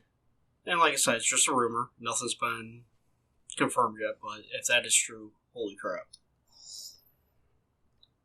Then the second topic I found, Phil Spencer was talking about the DualSense and how they were shocked at how well people actually like the DualSense for the PS5, and they are considering putting the haptic feedback features into the Xbox. It showed up actually in a recent survey for Microsoft. Is that if people would want to do it or not? I hope if they do it that they like give like a free controller or whatever if you like turn in your old Xbox One, not Xbox One. I was gonna Xbox say, Series X like, controller. That's not just like a firmware update. Like that's like they have to change equipment. Brand new controller. Right? Yeah, it's a whole controller. Yeah, I would. Because our controllers get updates now, Snickle.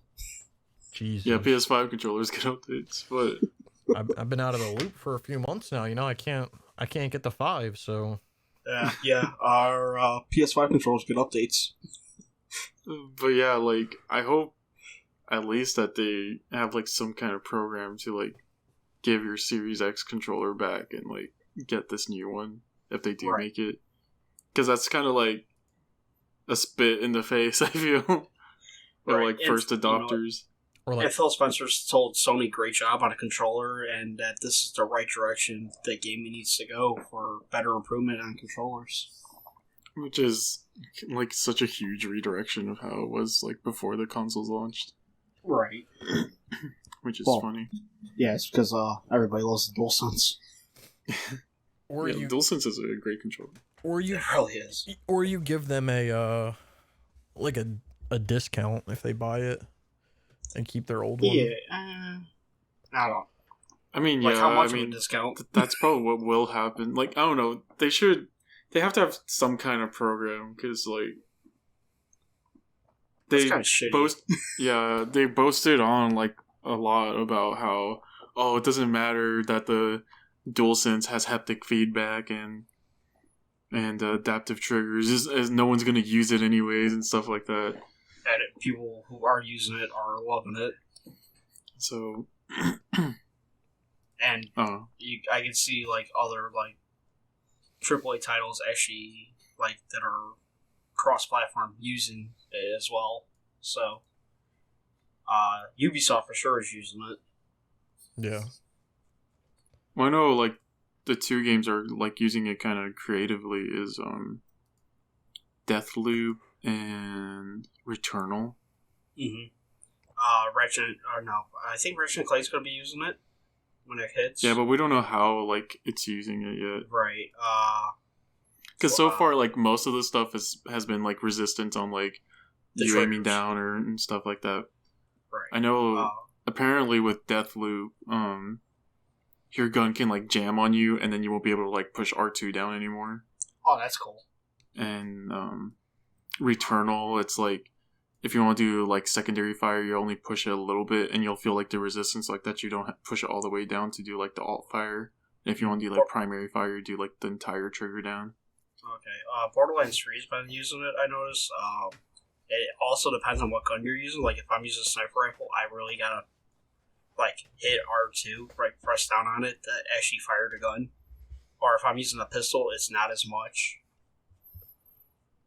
So, and then, of course, the vibration of the game, or the controller as well, for every fire shot, or if I get, like, hit in the body and all that, my controller will vibrate on me. I honestly hope Microsoft does do this, because my fear with the DualSense was that a company would have to make two different, like, they would have to allocate resources to it, basically. Right. And but it would only be for one console. Right. And but Microsoft does do it then. Okay. It'll be like they're already working on it anyway, so might as well just do it, kind of deal. Right. Rather than like, oh, this one console doesn't use it, so let's just do that, so like that we don't have to waste time on it. But now it's like they know because most people play on console rather than on PC. That'll probably change in a few years, but we'll see. So it'll give them more of an idea of what everyone has. Yeah, it gives me hope, because my worry with the DualSense when it came out was that it would just become like a lost thing, like lost technology, kind of like how like the 6-axis on the PS3 was. Yeah, exactly. 6-axis on PS3 was like a thing in a few like early PS3 games, and then was just like shelved because like it took too much development time, or it wasn't worth like the R&D for companies to like put into it. So I didn't know what to expect from the DualSense when I tried my PS5, but I was really shocked and enjoyed it. How well, it's one of my favorite controllers. I just think it's a very small. It's a big thing when you think about it, but it's such a small like thing also that we think of. Yeah. So like it's just such a small detail. Like it's probably like a hard thing to actually like get to work in a game, but it's like such a small detail when you're actually like playing that like you don't even realize it, or like it's just it feels so natural that like it doesn't matter, kind of. Right. Which like that's why like I feel like that I kind of feel like that's why the 6-axis failed, because they tried to implement it and make it like seem like a natural like thing, but it really wasn't. Like yeah. I remember using that shit playing Uncharted 1 when you're like crossing like a log, and you got to like tilt that thing like you're driving a car as you're crossing the log, and you're just like, what? This is not natural, man.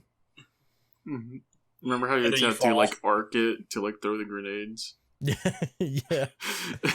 There's so much like stupid shit that it was like it was just like one of those things where it was like a gimme, but I feel like the DualSense is just so natural that like it's not. I don't think it'll go anywhere. I solely want it just for the haptic feedback. I would love to like just have companies at least have haptic feedback like across the board. Yeah. I mean, I haven't played with it, but like I've heard it's phenomenal. Yeah, when it's done right, it's done really well. Oh yeah. That is, when you get your PS5, I want you to actually stream Astro's Playroom and like get your full feedback on it. Oh, I will. Yeah. I don't know when I'll get it, but yeah, I will. I'll be streaming on the 5. once I acquire one. Since this is kind of Xbox adjacent, I'll be doing our last two ones, which is one of them is also a fan topic. First, let's talk about the Indiana Jones game that just got announced today. Right? Yep. This is being recorded on the 12th, by the way. Yeah. It's being made by Bethesda. More specifically, it's being made by Machine Works, I think is their name. The guys who made the new Wolfenstein games. Right. So far, that's all we know. And this was also announced alongside with the quote-unquote return of Lucasfilm Games, which I feel is being hyped up a bit too much than what I think it really is. Yeah, I agree on that one. It just seems, you know how like PlayStation has the PlayStation Studios thing and Xbox has the Xbox Game Studios thing? Right.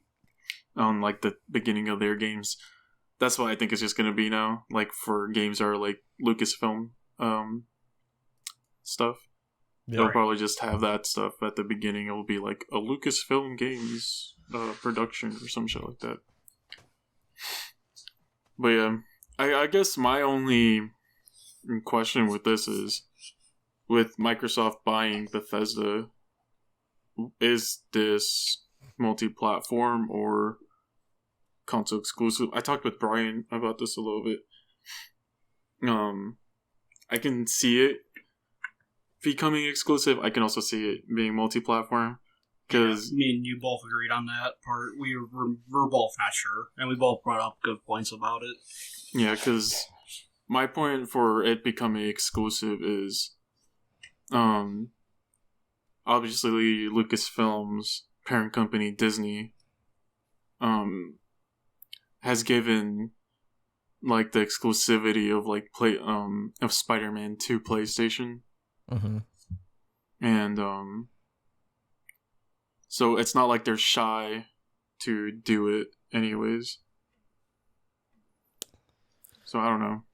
Right. I don't know. It depends what the it's gonna depend on like what the contract is. Obviously, I think that the Spider-Man thing is a little different just because of like where Sony kind of holds like their ground in it. Right.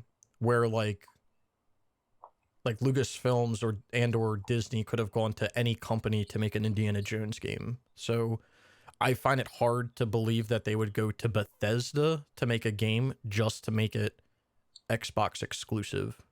Well, the thing is also, I don't know if y'all remember, if y'all know this. Do you all know how like they got Spider-Man specifically? Sony? Yeah, like how they got Spider-Man, like the game license, not the movie rights. So, the way they got it was they entered a partnership with Marvel, and then Marvel told them choose any character, and then Sony went to Insomniac, and then they asked Insomniac, choose any character, and Insomniac chose Spider-Man. Good choice. So that's how that happened. Alright. Well, either way, Sony, if you look at it, Sony and Disney have a good, like, relationship going on here right now. You know? And plus, okay, say this comes only to the new gen Xbox and PS5. Really, are you want to not sell to those, if rumored is correct, 4.5 million units? And two, this game has probably been in development before even we knew about it, and Microsoft put the offer on for Bethesda. And that deal's not even closed yet either for that one. So there's a what ifs going on here. I mean, I can see it going both ways because I can also see like Microsoft. I could see the aspect of like Microsoft trying to use this as a way to kind of almost compete with like Uncharted. With already a like well-known IP. but that would be like slimy of them. And I don't think, like, honestly, I don't think Microsoft is like, I don't think Microsoft or Sony, either one of them, are like slimy and would like do something like that. Right. To like kind of get the edge on the other. Like, it really seems like they're both trying to push forward, as they should be, like, to make console gaming better. I can't see Disney going to, like, picking any company they want to.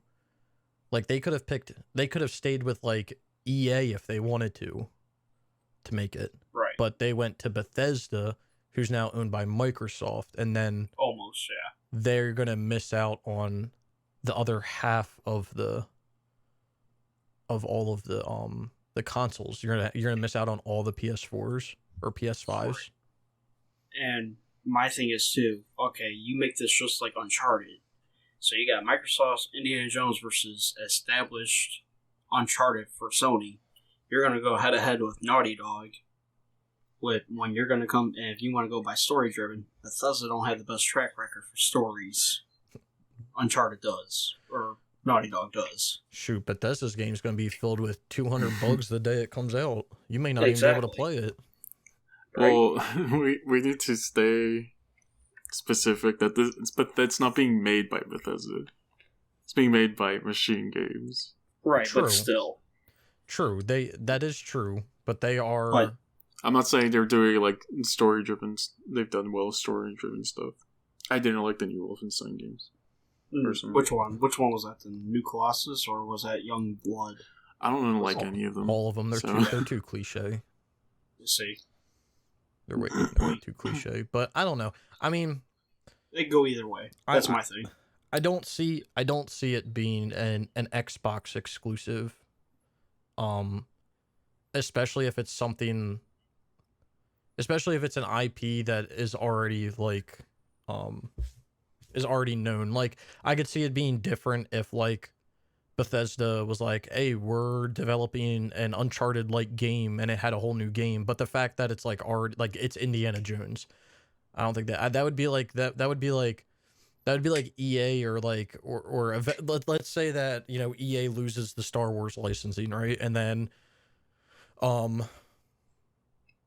Disney goes to a company that works with, or that Sony owns, right? Do you think Sony's going to be like, yeah, we're just going to make this? I mean, I guess they might, but I don't think they would. Right. We're going to make this a PlayStation exclusive or something like that. It's like, oh. I mean, I can see Sony doing that. I could see them doing that, but I don't know. It's a lot of what ifs right now. Yeah. I also don't think this game is that far along. I think this game's probably still in pre-production. Oh, especially with, like, this is such little fanfare that it was announced with. Oh yeah, like not even like a teaser trailer or anything. It was literally just a blog post on the Lucasfilm blog or whatever. It comes out next week. Watch. I don't know. I guess it's different. I guess I think of it differently because, like, it would be like I'm trying to think of, like, let's just say this would never happen, but let's just say Sony buys EA, right? Like, Sony acquires EA. EA has a Star Wars license. I don't think Sony would then, like, basically tell EA, yeah, just make, like, PlayStation exclusives.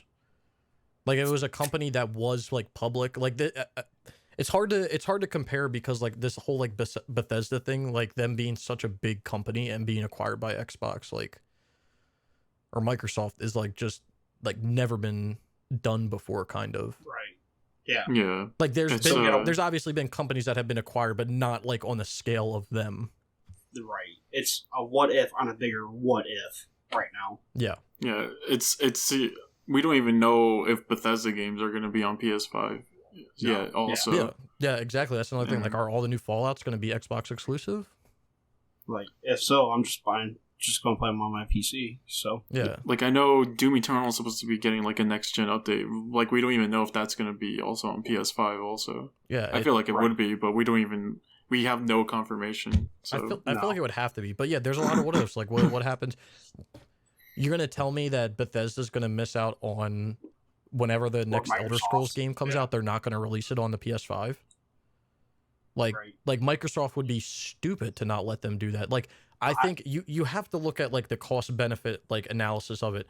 Does it make more sense for them to release it on the PS5 and get all of those sales, or to use it as like a choke point and say, if you want to play this, you have to buy our console? Which one's going to pay them more money at the end of the day? The same thing can be said with Spider-Man, though. I mean, that's true as well. That is true as well. But Spider-Man is like way bigger than like any Bethesda or even Indiana Jones.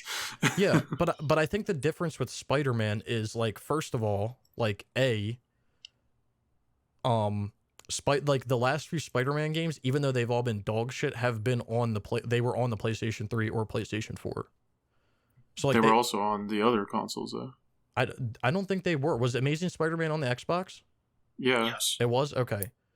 At least Amazing Spider-Man 2 was. I'm not sure about the first one. I think they've all been on there. I think they was on the original Xbox, now that I think about it. And that was back when Activision owned it. I don't know. Owned the game rights. The other thing you have to look at as well with that is like Sony is in, like, you have to look at like the position they're in right now. Like Sony is in the power of, like, they're in the position of power right now, and they were for the last generation. So for them to come out and say like, hey, we're releasing a Spider-Man game only on the PlayStation 4, like, most people already owned a PlayStation 4 anyway, so it didn't matter. Like, it's kind of hard to sell someone a console for one game when your console is like not worth one game. You know what I mean? Right. Mm-hmm. So, like, the way I feel, the way Microsoft is heading, they're going to be not really a console anymore. They're just going to be a production company for Xbox now. Like, just make games and that's it. I think Microsoft's like whole plan in general is just like, they don't really care about the console anymore. No. But they also got to be careful not to become a monopoly too, though. It's, to them now, it's more about xCloud and Xbox Game Pass. Right. Get more people on that and get more money monthly from that. Well, like I know if they can make an agreement with Sony to put the Game Pass on PlayStation, you know they would do it. So, because all their new games are going to be on day one onto Game Pass, so. Yeah, I don't know. I just find it hard it would be hard. I mean, you guys are probably the same way. It would be hard to justify buying a console for one game. Like, oh yeah. Like, you wouldn't go out and be like, oh, I'm going to buy an Xbox One to play the new well, maybe like the new Elder Scrolls, someone might. But like, the other thing that's difficult is like, it's Microsoft. So it's going to get released on PC as well. So like, it's not that I necessarily have to buy an Xbox to play this. I can just build a PC. Now I can be a PC gamer, even though that's like what most people don't want to be. But like, I don't know. It's just, I don't know. That's not necessarily my concern about whether it's going to be on PC. Like, it'll 100% be on PC. Oh yeah. My concern is more, will it be on PS5? You know? Yeah, I'm just thinking. I'm just thinking about like. Just like everything as a whole. Like it's hard for, I think it would be hard for Xbox. It's harder for Xbox to do that than for PlayStation, because like Microsoft has that other outlet of like PC gaming that also falls under their umbrella, where like if you want to play a game on a PlayStation 4 or PlayStation 5, you have to buy a PlayStation 4 or PlayStation 5. Yeah, because Sony's slowly dipping their toes into releasing their exclusives to PC. So yeah, so I it's just, and what I was trying to get at is it's hard to kind of get someone to buy a console for one game. Like, no one's going to buy a PlayStation 5 for, Demon Souls. But if you have a handful of very good games that are only on your console or only on the PS5, it's more of like an incentive, which like Xbox really just doesn't have. So, well, you hear a lot of people just buy it. People are like, oh, I just buy the PS4 for exclusives. That's fine. Yeah, there's so many exclusives. Just go ahead. Yeah, I think that'll probably change soon. Microsoft has some good teams with them now, so they do. But there's still Phil Spencer said there's still 3 to 10 years away for most of their stuff. Oh yeah, I mean, I'm not like a fanboy personally. Yeah. So I just want to see cool games come out. Oh, I agree. And I forgot what I was gonna say, but yeah, I'm sure they'll be having good games soon. That Perfect Dark game's being made by ex Naughty Dog employees. Which one? And see, that'll be cool. And Perfect Dark. They make good games because that just makes people, Sony and Nintendo, have to put their game up to make better games. So yeah. And I mean, as much as I give Ninja Theory shit for like DMC Devil May Cry, they still made like some good games, like Enslaved. Yeah. And they made some slappers. Yeah. I mean, at the end of the day, it doesn't really matter at the end of the day if it is going to be exclusive. And like Brian said, like, if this is going to be exclusive, it would actually be better because then it causes the need for competition. So if Indiana Jones was to be exclusive on the Xbox and PC, then Sony might look at that and say, whoa, we should probably make a new Uncharted game then. So... or make a new IP or a new game for an older IP. Yeah, like well, I know the rumor right now is that their Singapore studio is working on a new Uncharted game. I heard the same thing. That's the rumor right now. I don't know if it's true. All I know is that they said that they're working on the beloved franchise. So I don't know. Competition's not bad. No, yeah, competition's good. It's kind of weird who they got to work on it though. Machine Games. Yeah, that's all. That's not who I would have picked for. Like, I'm assuming it's going to be like a third-person action adventure. It's not who I would have picked for that. But hey, I mean, do what you gotta do. I mean, that's what everyone said also about Horizon Zero Dawn. I mean, and, yeah, that is Guerrilla. true. Oh yeah. So, and Horizon turned out to be awesome. So. We'll see how it goes. This is our fan topic and our final for this topic. week, and our final topic. Yep. This is submitted by Hannibal 9090. I know it's not 9090. When servers are shut down, should devs put a bots option? And I'm gonna put on this also, just popping multiplayer trophies for you. Yeah. So I look at this in like two different aspects because so the auto popping trophies for multiplayer I don't agree with at all because like there was people that put like legitimate time into those games. For instance, I put, blood, sweat, and tears for 2 weeks of my life into Killzone 2 to get in the top 1% to get Valor Grand Cross. And then after the server shut down, you're going to tell me some dude can just hop on and just auto pop that trophy because the servers are shut down? Like, I think that's like an extreme version of it, but I think that's a little like a BS. But I do agree with the bots version. I think the bot, like being able to play like LAN basically, I think is like a good like alternative. Like you should be able to earn trophies in LAN against bots. And to be fair, that could be harder than playing against people, depending on how hard your bots are. Yeah. So I never understood why developers didn't do that with multiplayer trophies in the first place. Like if you have a LAN option for a game, why don't you just have it as both? Why don't you have it as multiplayer and LAN? I think the reason they do that is to stop boosting, but then like people will always find some way to boost it. But the thing is yeah, exactly. You can, even if you don't want to boost it, like you can easily manipulate that by buying extra consoles, finding people that want to do it as well. Like it may be easier to do it online than to do like a LAN option, but oh yeah, like I agree with you 100%, Snickle, with this. Like I don't not agree with the trophies like automatically popping because what if it was like Mortal Kombat 9, Yeah. Which we got done really well. Barely. Yeah, I know. We got it literally the day before. Like the night, like 3 hours before it went down. Yeah. Yeah, Andrew would say that about Killzone 3 multiplayer as well. He was the second to last person to platinum that game. See. But I see. I wouldn't mind the bot option because then I can go back and play some games that had to do like the whole what's the word I'm looking for? The whole series, you know. Yeah, I mean, I definitely. So I would like the bot option. Yeah.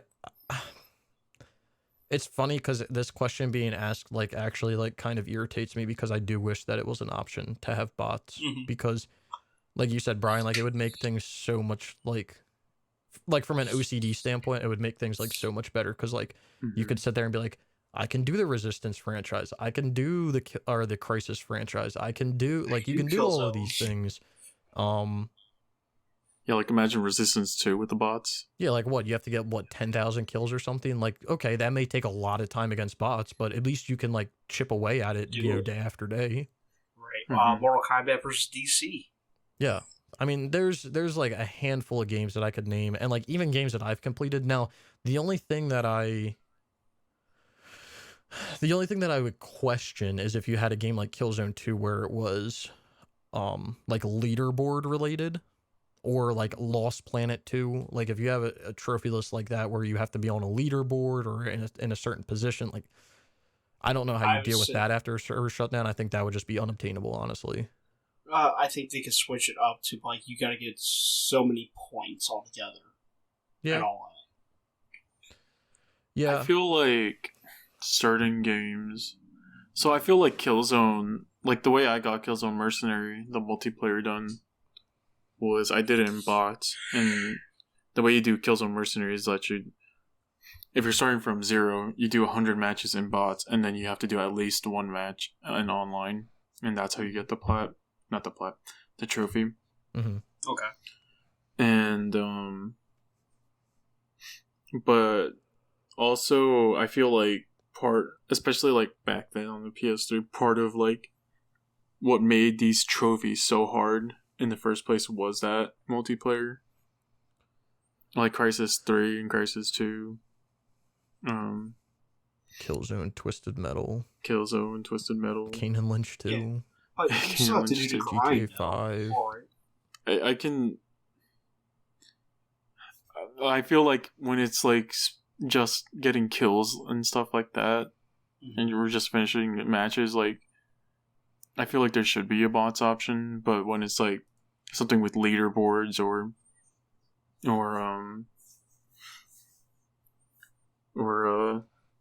I can't think of something else, but something with leaderboards, like I think you had enough time, you know.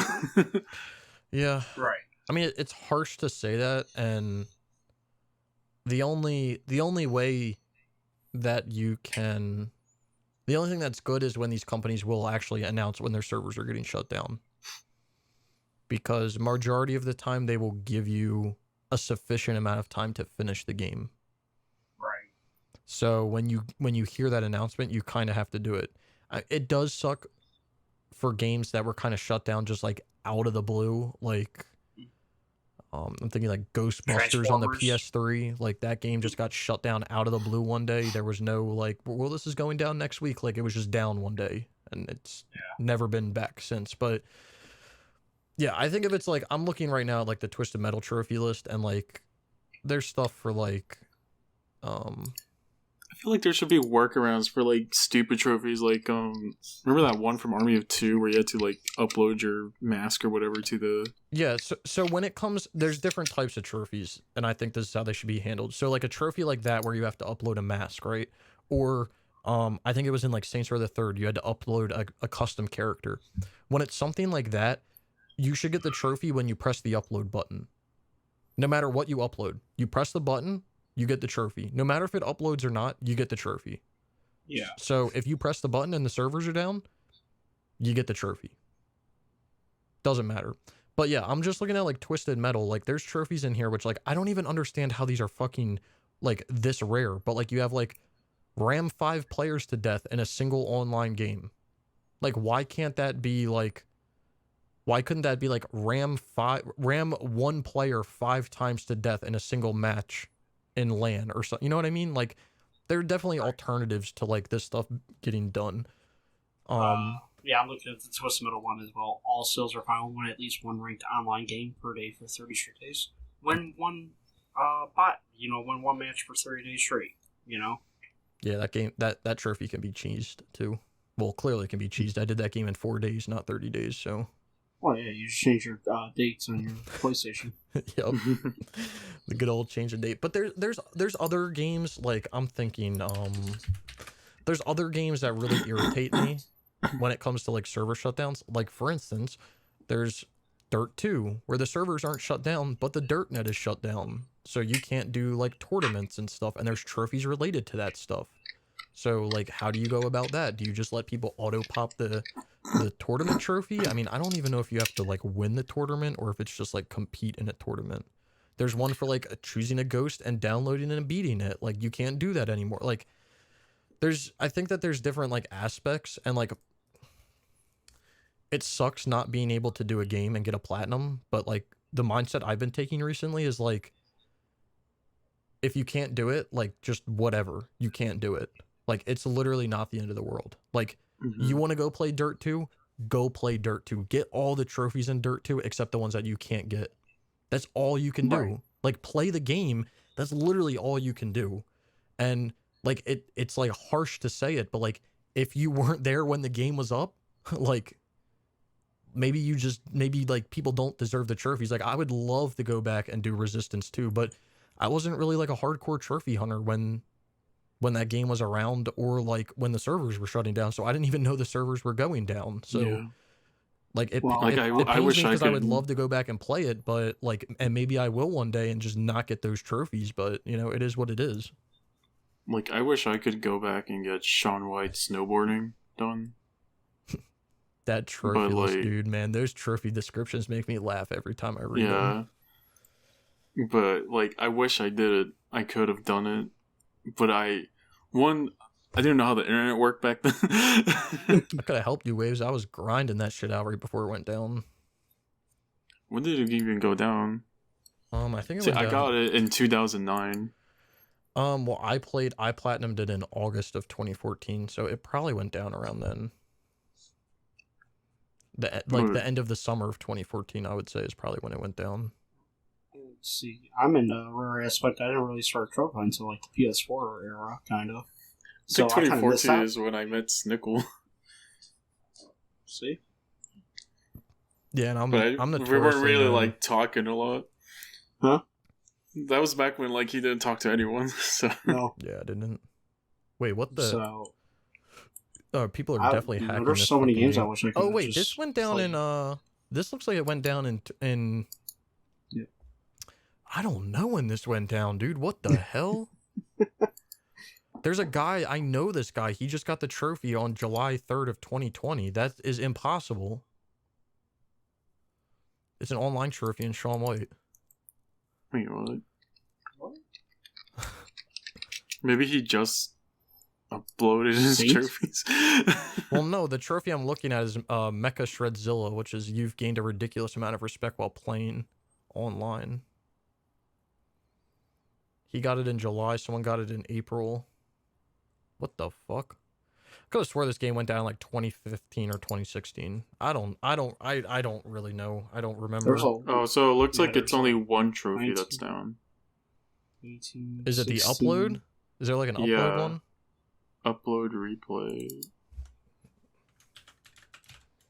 Oh my.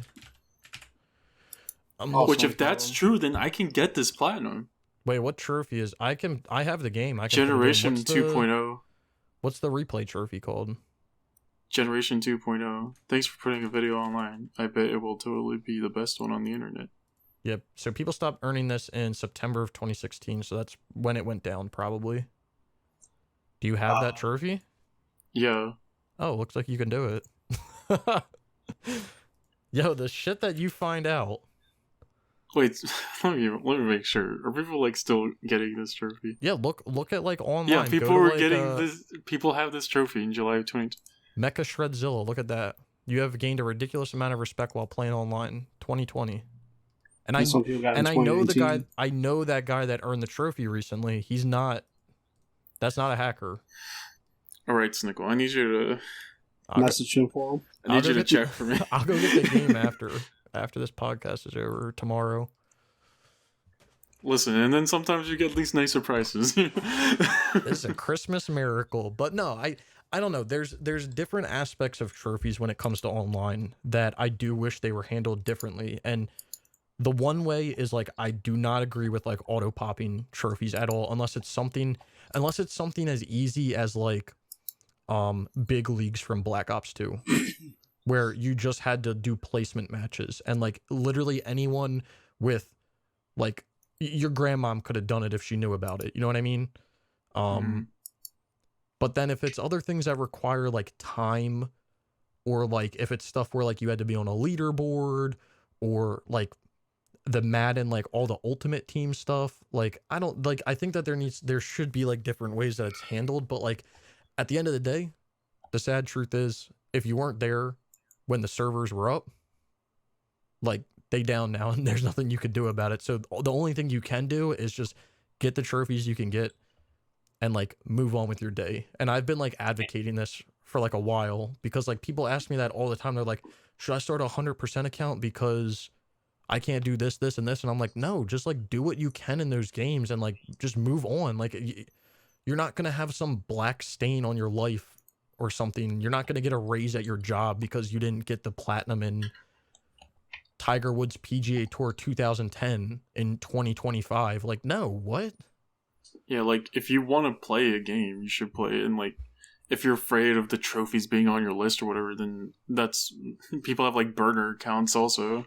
Yeah, you can like, do that. You can do that, too. I mean, the only time I ever use, like, an alt account, I'm air quoting an alt account, is, like, if I'm trying to figure out if the game is even, like, obtainable anymore.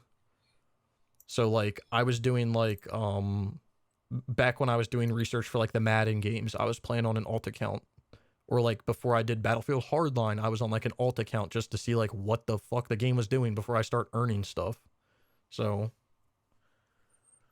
but... Yeah, everybody can always wish for a remaster or a remake for a series, then. I mean, my thing is, like, if a game is... Like, if you want to go play Twisted Metal, go play Twisted Metal.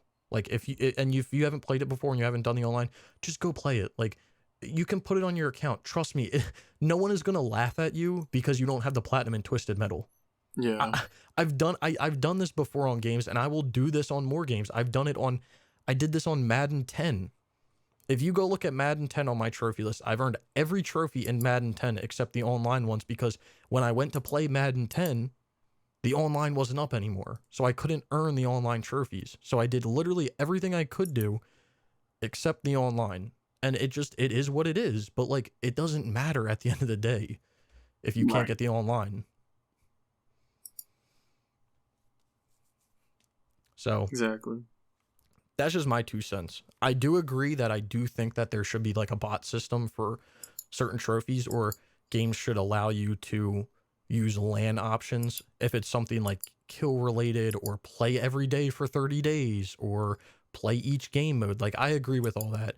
Because there are a lot of trophies that are very, like, particular, like, play every game mode in a ranked session or something like that, and, like, ranked is different than, like, you know, player matches or whatever they call it. Like, for instance, we're playing Enemy Front right now, and Enemy Front has, like, player matches, which are ranked matches, I think, and then they have, like, private matches where you can make games, and...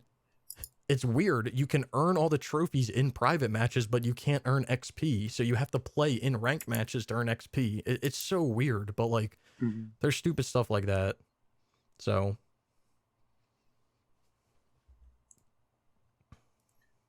But yeah. Needless to say, play what you want to play. If it has online and you can't do it, don't let that not let you play a game. I don't think you should, like... And we talked about this last week. Like, you shouldn't let trophies, like, run your life, I feel. No. I'm not even specifically saying that Hannibal has doing that, but... Oh, no, I'm not accusing anyone of, like, doing that. I mean... I have seen that in forum posts where people talk about making like 100% accounts because they want a 100% account, but like I just, there's so much stress. Like, this is you're playing games. This is gaming. Like, Yeah. We're not talking about a job. We're not talking about life or death. We're talking about gaming. We're talking about what you do in your free time, in your downtime. Like, don't let something stress you out because you can't get the multiplayer done in your downtime. Don't do that. Like, getting trophies, like, should be fun. Yeah. Right. Is like it should be something for you to sit down and relax to, or whatever. Even if, like, the game is hard. You shouldn't be forcing yourself to do, I don't know where I was going with it, but, like, basically, if you're not having fun the way you're doing it, then you're doing something wrong. Yeah, and just don't stress about it. Like, it is what it is. And I get the whole thing of, like, wanting to do multiplayer to get, like, a series done. And, like, it would be cool to have bots and stuff, but the sad truth is what's done is done, and if a game's servers are down, they're not coming back. So you just have to accept that either A, you can't get the platinum and you have to just do what you can do, which is perfectly fine. There's nothing wrong with that. Or B, which I don't know if you can really bank on this for every game, you wait for it to be, like, remastered or something. And hope that they release another trophy list. Or in the case of Skate 3, they just turn on their servers again randomly. Oh yeah, they did that for Skate 2 too. I think what happened that day is they were walking through the office, someone, like, tripped and fell, or they were, like, trying to fall and they caught themselves, and in the act of them catching themselves, they actually turned the servers on. And then, like, then, like, 2 weeks later, they were like, why is our energy bill so high? And they're like, oh fuck, we turned the Skate 2 and 3 servers back on. Jesus Christ. And they just shut them back off again. So no, this is what actually happened. Rogue intern? They accidentally, like, unplugged one of their computers, right? And they didn't know which plug it was, so they just plugged any, like, all the plugs there, and they accidentally turned on one of the servers. They had the intern unplugging and plugging everything to figure out. Exactly.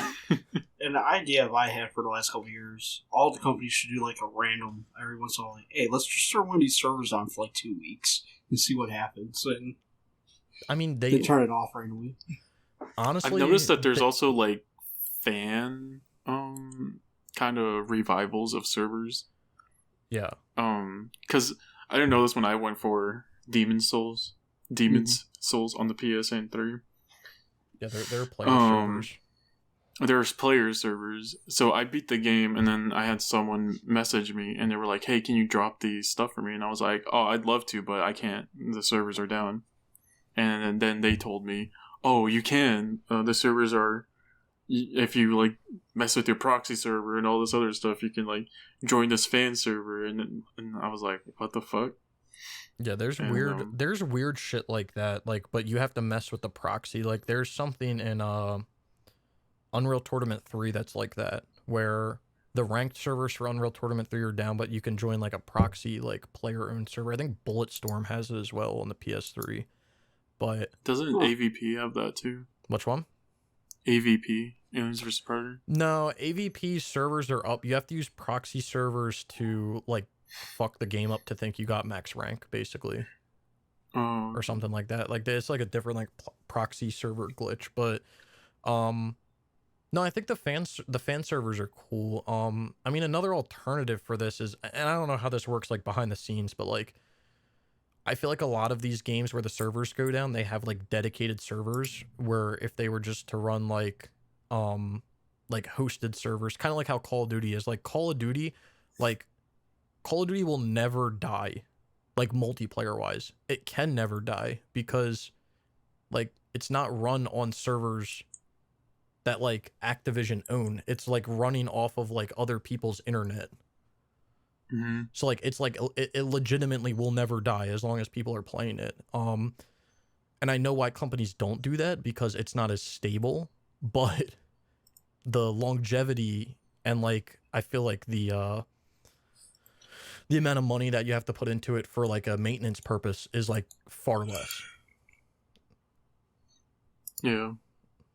So that would be, like, another alternative, is to, like, basically convert from dedicated servers. But again, I don't know how hard that is to do. But that would be like an alternative that like I would love for games, because then I could be like, hey, we're gonna go play so and so game, and like you could just like boot a server up on your internet, and then other people could join you, and it would just be like seamless kind of. I want to bring it back to Shaun White for a bit. If I can get this platinum at least, I will be the slowest achiever. You want to know with how many years? Let's hear it. Wait, I'm gonna go look.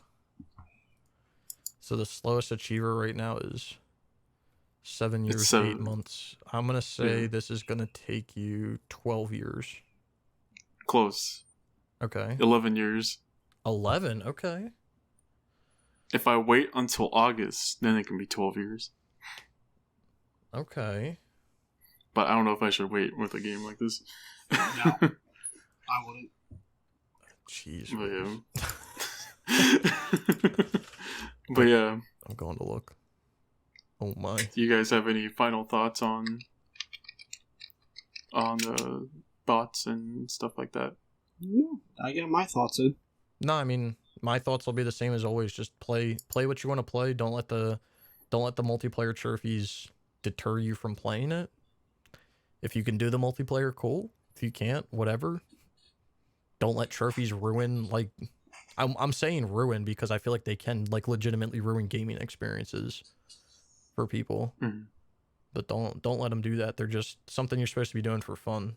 So that's my final thought. Final take. Alrighty then. And with that, we'll bring an end to episode 8 of the Rogue Hunters podcast.